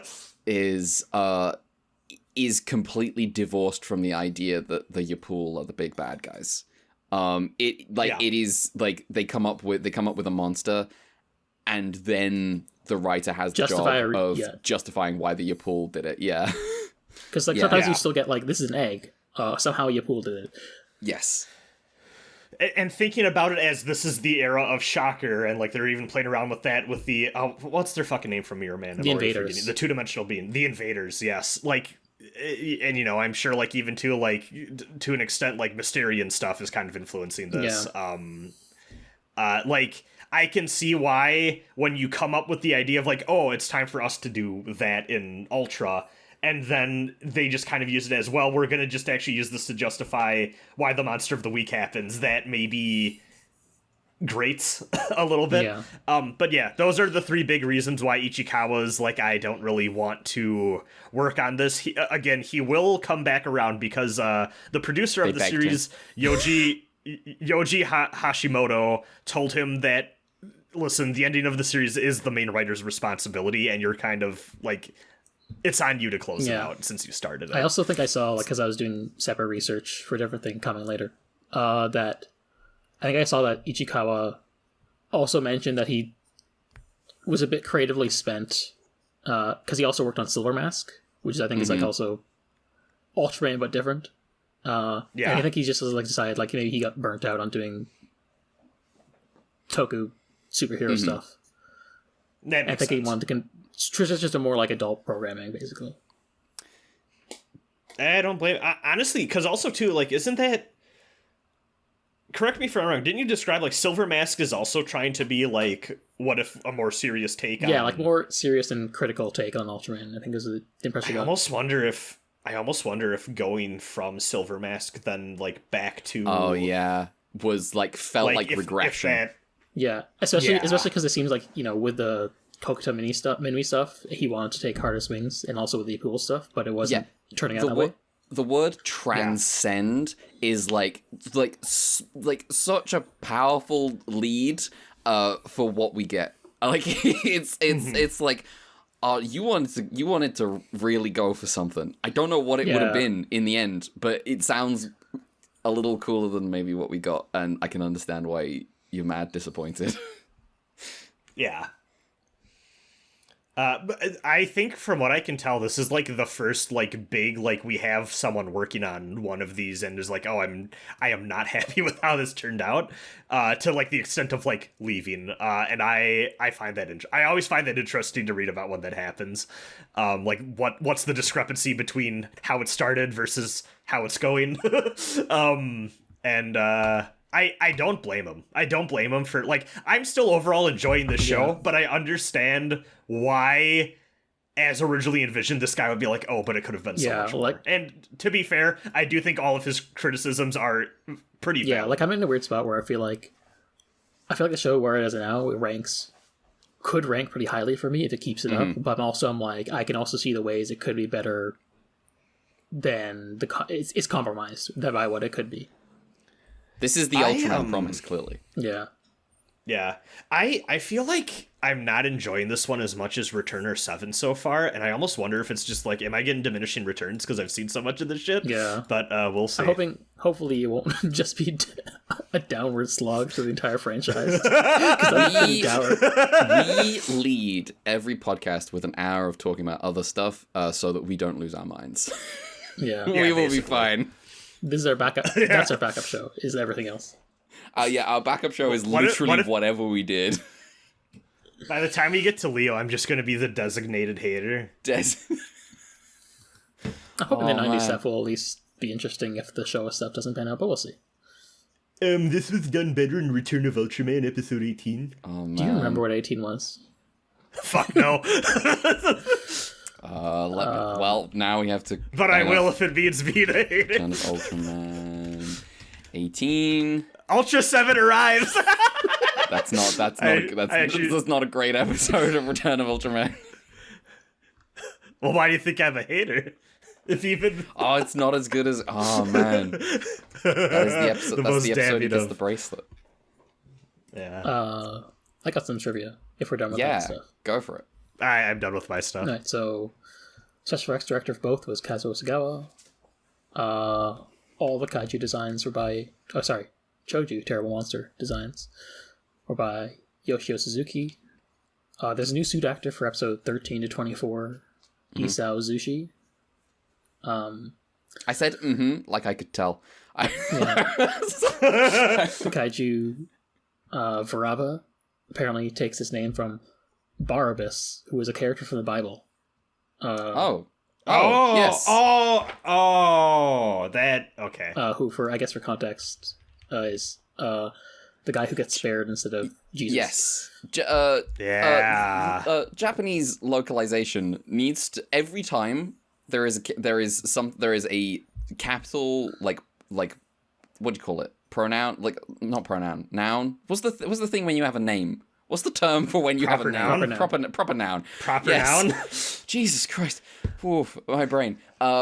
Every time there is a proper noun with a V in it, you have to double check whether it would be better with a B. Yeah, I've seen it. Well, this whole time, the book says Baraba. Yeah, I've also seen alternate ones as Baraba, so it's probably that, actually. Yes. Yeah. The Ace robot is literally just Ace with extras, nothing to talk about. Ace Killer, the draft design had longer fingers, which didn't account for the weapon. I think the thing you sent is an example of that.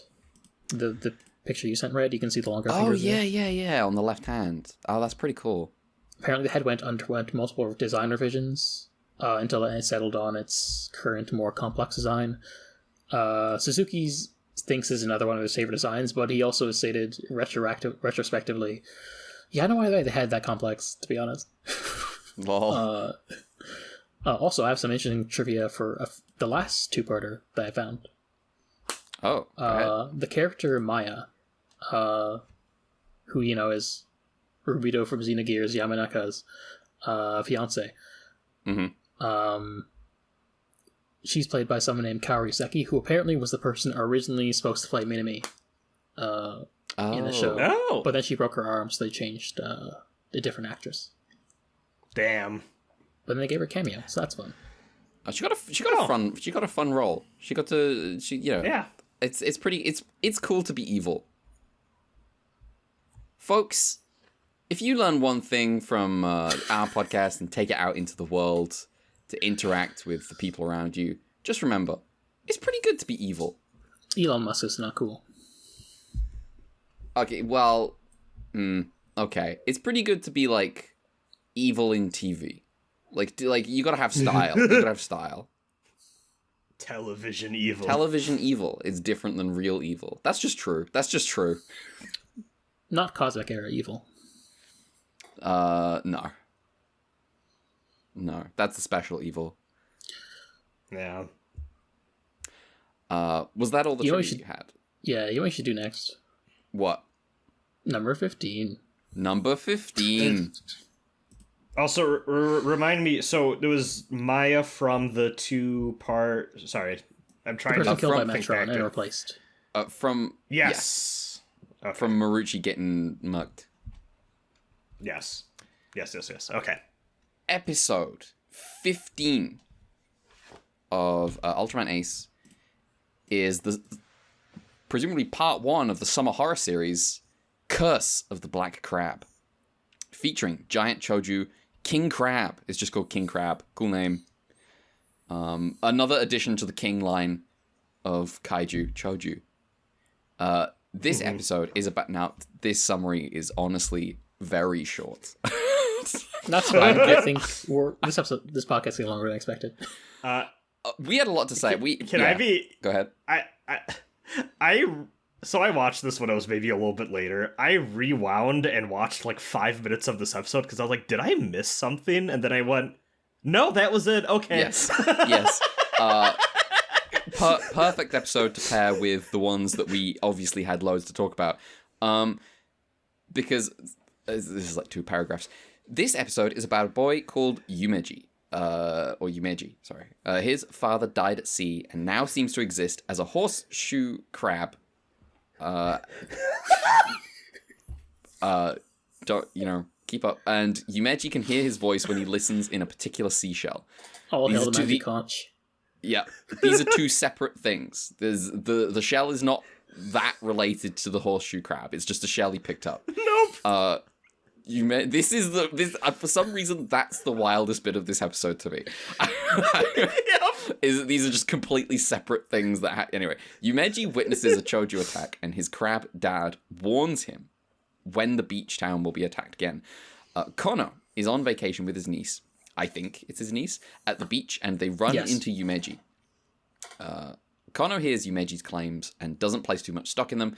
But when King Crab attacks again and the crew shows up to respond, Hokuto becomes interested in what Yumeji has to say. He persuaded? Why did I go past tense all of a sudden? He persuades Yumeji to let him listen to the shell, and he hears the voice where Kono's niece heard nothing. And Yumeji's crab dad is like, oh, you can hear my voice. Yumeji's crab dad gives Hokuto the details. The Yapul have transformed a horseshoe crab into a choju, preying on the vengeful spirit of the endangered species of horseshoe crabs to turn one of them into a weapon against humanity and against Ace, who, in Yapul's words, sides with those who defiled your sea. That's just true. Go off, King. Hokuto has to convince the rest of the crew to use the information he has from Yumeji's crab dad. Yamanaka is like, what the fuck are you talking about? No. And the captain's like, let's go through with it.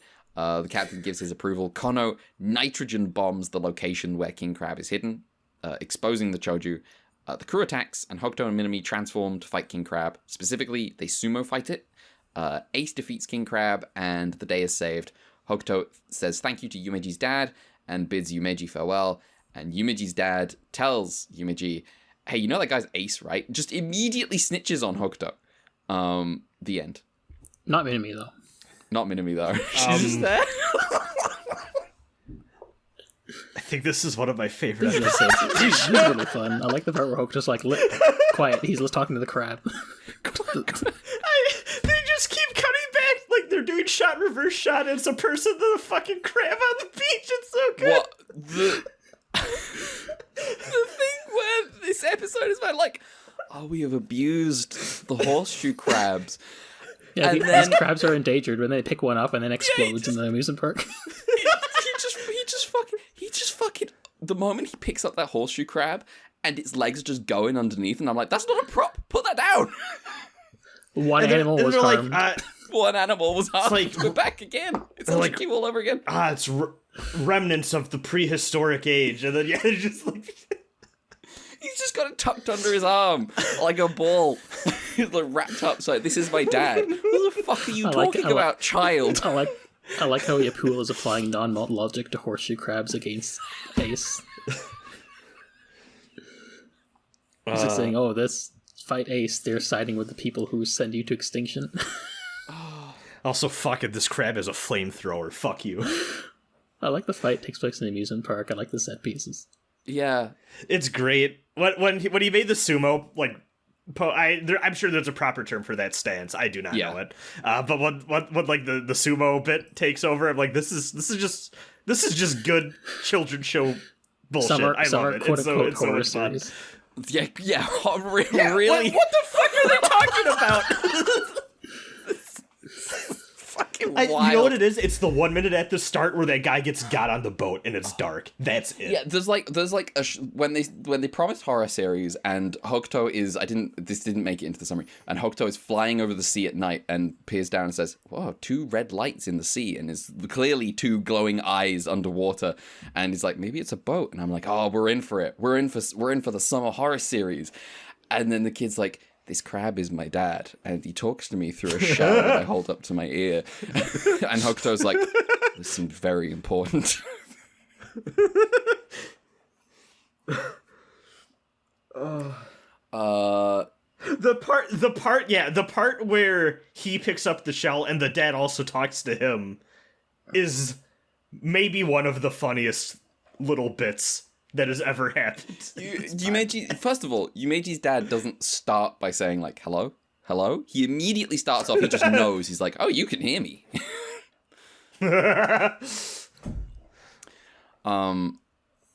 I truly, someone absolutely slaved over, like, there were people sat in a room shouting at each other, screaming at each other, being like, why does the shell have his voice in it?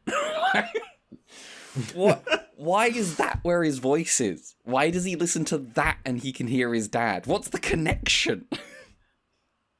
Fucked up how this episode wasn't called Ghost in the Shell. Shut the fuck up.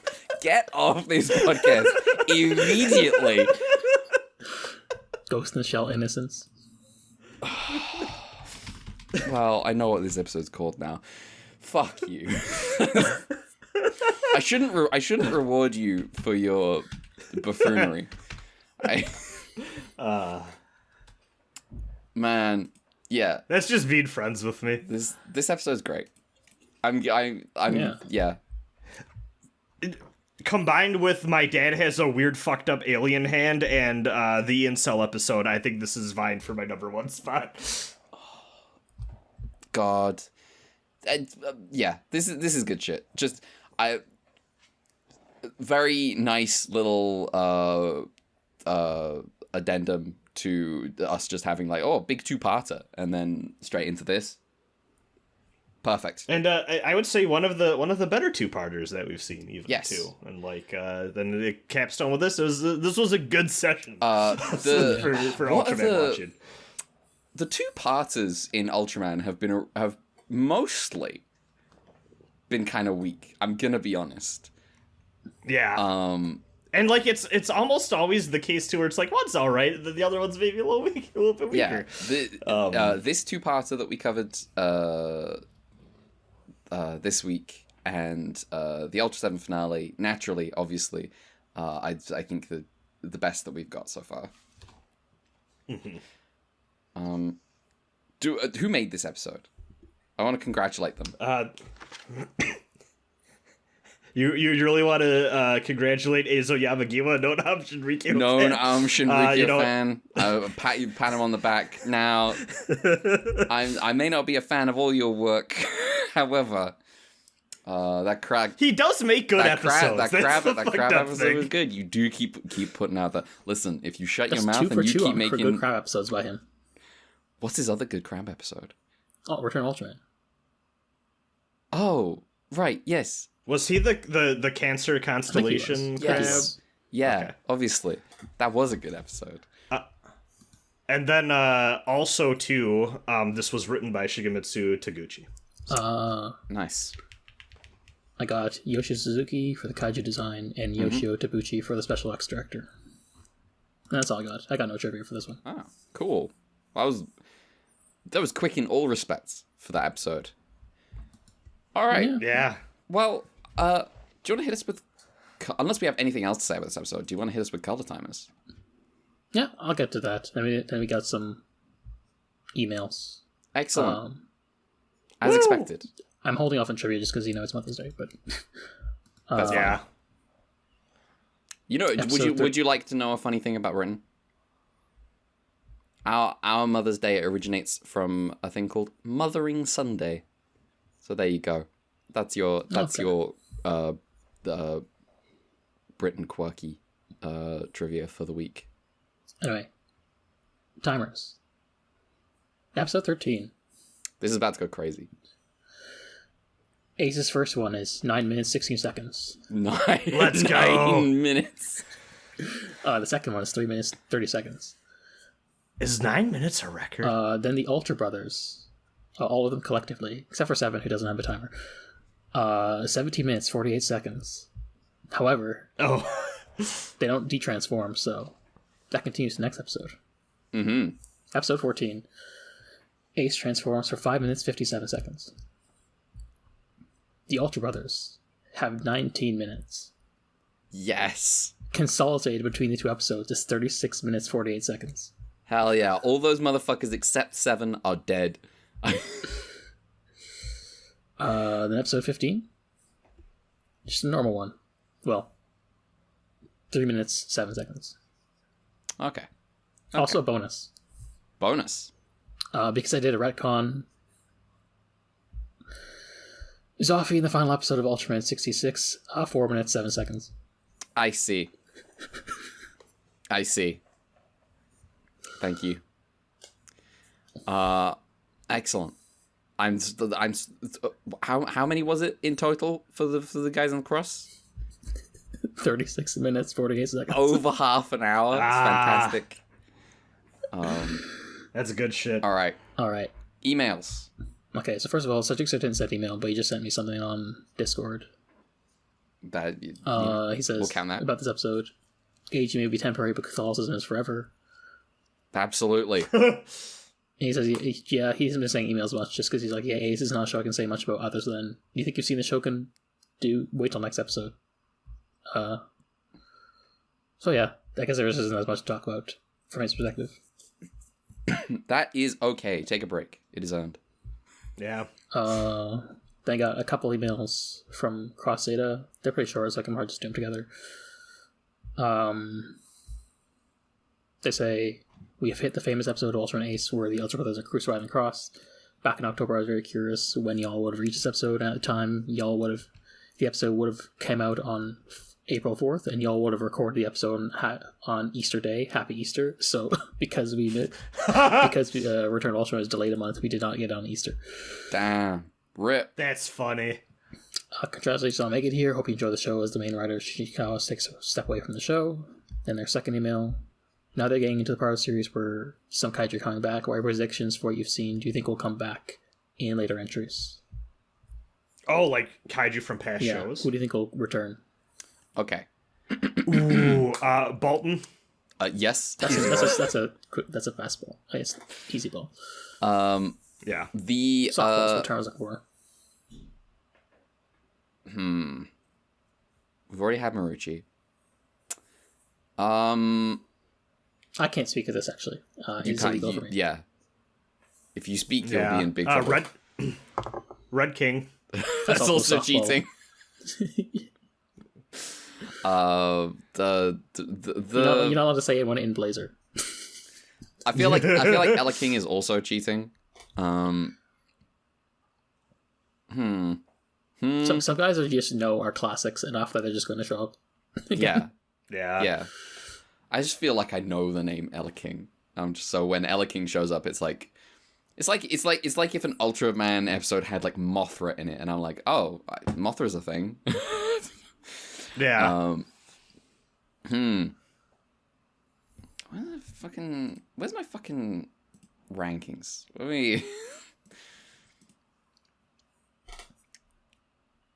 I don't know. There's so many. Is the problem. Yeah, like that's part of it, and it's like trying to determine which ones would be like, because like I can imagine in the way that Marucci came back, that could have been anyone. You know, like it's like the canvas is so open. I just checked the pins in our chat and immediately saw Brad's message. The children yearn for misogyny. Why did I post that again? About Jiro. I pinned that for a reason, which will be revealed in time. In time. That's funny. Okay. Oh yeah. It was Jiro. That was why. Oh, yeah. Jiro posting is important. I can't. They're not in here. I'm trying to think of like. I want Pole back. I want Alien Pole back. Same. See, here's the thing. I don't believe Pole will come back, but I want him back so bad. It's so cheap. It's just like you make a little wireframe and put a cloth over it, and you got Alien Pole. Easy. You know what? One I could see Pterochilus coming back, like big 2-parter monster. Oh, yeah, the bird. Yeah. Okay. I'm just looking through a list now of like ones from Return. Then I'm like, which ones?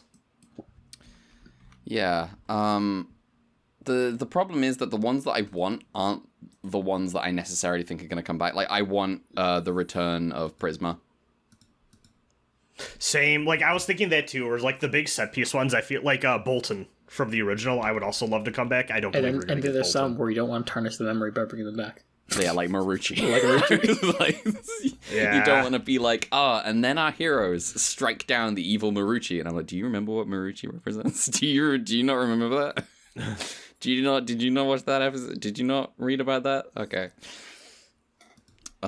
Very silly. Let me just look at Ultraman original. I'm glad that Metron is also back. I'm look forward to seeing more of Metron. If we get more Jamila, like they have to do something with it. Is the thing. Well, they didn't do something with Marucci, so I guess they don't have to do something with Jamila. But I feel like they would have to, but maybe they don't. I do feel like Jamila, at least being he was once a man, helps in a way that Marucci being kind of just a fish monster doesn't quite work. Yeah, like you can do the separation on Marucci as much as I dislike that they do the separation. The only thing I've seen Jamila in outside of Ultraman is the pornography pool. I forgot about that picture. It's a very important picture of Jamila. He's at the swimming pool. There are two alien designs that stick out to me as like, oh, of course you would get these. Well, okay, actually, I'm seeing another one now. So I'll start in reverse order. If you need a generic sea monster, and I mean, we've already seen him return from Ultra Cute Ultraman, Ragon, I could just see being like, yeah, you need a weird fish man. The other two of like, oh, these are just some fucking weirdos that I think would be good in any generic alien story is Dada and Kemmer. Yeah. I guess Kemmer actually came back too in the Giant Fuji episode. So yeah, aka the Mephiles episode. Yeah. Yeah, I'd like Mephiles back. I bet he'll be cooler next time. Maybe I've seen him in something and he was the coolest guy in that. What if we see the evolution of Mephiles into being more like the modern? That would be fun. I have a feeling it was maybe just that movie doing a cool reinvention, but it'd be really fun if, like, unknowingly we have seen the fully realized form of what Mephiles in the culture turned to over time. That would be so much fun. The commercials of him and the guy who plays Ultraman in that movie selling, like, is it air conditioning? Yes, air conditioning. Is so good. Yes, it's funny because they're like themselves, not their characters, but they play their characters in terms of how they carry themselves. It's fantastic. Like they're using their own personal names, but I'm glad that literally everyone in the world agreed that he was the best guy in that movie. I wish I took pictures of like the gum ads or whatever I saw of him in Japan. Oh, like, yeah. it's just the ones where like his face is grinning and that wide smile he does as Mephiles. man, Mephiles, my boy. I would obviously, Zarab's famous. Maybe Zarab will come back in something before we get to Hideaki Anno's Shin Ultraman. Well, he wrote it. It's not his movie. I feel like it shouldn't be. Like, I'm not obviously not opening my mouth. I feel like it shouldn't be a surprise that a lot of 66 guys would show up compared to later shows. Yeah. You know what I feel like would be a fun, we can't just throw weird energy weapons at this thing problem like Monster would be, that I do not believe they'll do? I want to see an Ultra Brother deal with Balloonga. Holy shit. You can't just you can't just shoot that, you know? Holy shit. Oh, man. That's what the Ultra Bracelet's for. True. Oh, I can't wait for the Ultraman Taro episode about Peter. That you're certain will happen. Yeah, it's happening. Peter should come back. Peter and Totala should come back. Episode 21. Episode 21 of Ultraman Taro. You heard it here first. That's going to be a Peter episode. What tone do you think Ultraman Taro will have? If Peter's in it. Is Taro or Leo the next one? Taro's the next one, then Leo's after that. What are your predictions for those two based on where we're at now in Ace? Fuck. So here's the thing. Ace is getting kind of fucked up. Yeah. And now I'm trying to determine whether they go deeper or pull back. Yes, exactly. And I don't know enough about how people felt about Ace at the time to call one way or another. No, hang on. We know it's divisive. Wait, we do know. Oh, Taro's gonna be for babies. Taro's gonna be for tiny children. The tiniest of children. And then Leo will be a course correction into the middle again. Like the Buddha himself recommended. This is my... Alright, we'll look back on this when we get to Taro this August. Yeah. Unless they get like a weird, like, degenerate run in Taro for some reason. Akio Jisoji's Ultraman show. I do not think that is what Taro. I do not think that is what Ultraman Taro is. We would know by now. We would know by now. Also, I suspect we don't want a whole show made by him. I suspect we want him to rock up and make an episode and then fuck off. I think part of the reason Josoji lands for us is because he is on a project where he heavily disagrees with 80% of the people also making the project. He's sat in his corner going like, all these motherfuckers are evil. Maybe now I'm evil. Just quietly smoking a cigarette. Like, what the fuck are you guys talking about? Maybe if we watch Silver Mask, we'll understand what a Josoji directed Ultraman show would be. Oh right. I want to watch Silver Mask so bad. It's so weird that like Silver Mask isn't subbed, but Iron King is. But it gets brought up all the time. Like it's yes, but I mean, with how deep we are in this hole, I'm sure there is Ultra people that are way deeper and like way more like in the weeds on like learning all about this shit and like its contemporaries and like all these people like the touching Silver Mask in some way or another, and like it's part of the conversation. I just I wish we could watch it. I really do. On IMDb. Oh wait, Silver Mask 2006. I didn't even know this. He did just so. He did a reboot movie just before he died. Yeah, it has a 6 out of 10 on IMDb. Which means it's probably good. Oh, actually, yeah. You know what? Yeah. Keanu Hunt plays Fran's boy. Okay. Sure. I know exactly what that means. Yep. Anyway. I'm just, you know. All right. Oh! Uh-oh, what's happened?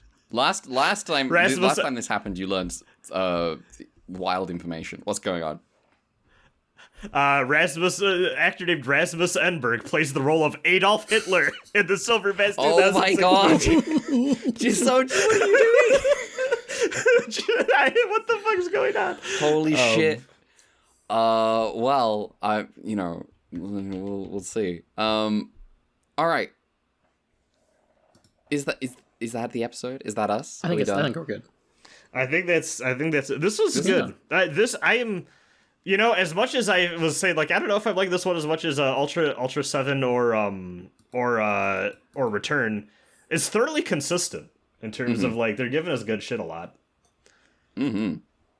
All right. Well, if you want to, you know what? Follow the show on Twitter. We do a good podcast. Follow the show on Twitter at Ultra. Good reviews on iTunes. What was that? Sorry. Give us good reviews on iTunes. Oh yeah, give us good reviews on iTunes because it's correct. And follow us on Twitter at Ultra_Q. That is at Ultra_QUEUE. I am not on Twitter, so you can't at me about the fact I called you stupid for liking the Gundam Seed. I am on Twitter. I can be found very easily. My name's in the bio for Ultra Q. Mel. Hi, at your crowns on the sites. If you want to send an email, ultraqpod@gmail.com. Ultraqfund for the coffee, Brad. Yeah, you can find me everywhere at BeInvoked. That's BE_INVOKED on Twitter and BeInvoked on YouTube. All right. Next week, we have 3 more episodes of Ultraman Ace. Yeah, that's it. Come back. Do not crucify your stuntman. Do not do that. Only use chains. I do not stand by any of the advice that I gave in this episode. Officer. Goodbye. Goodbye.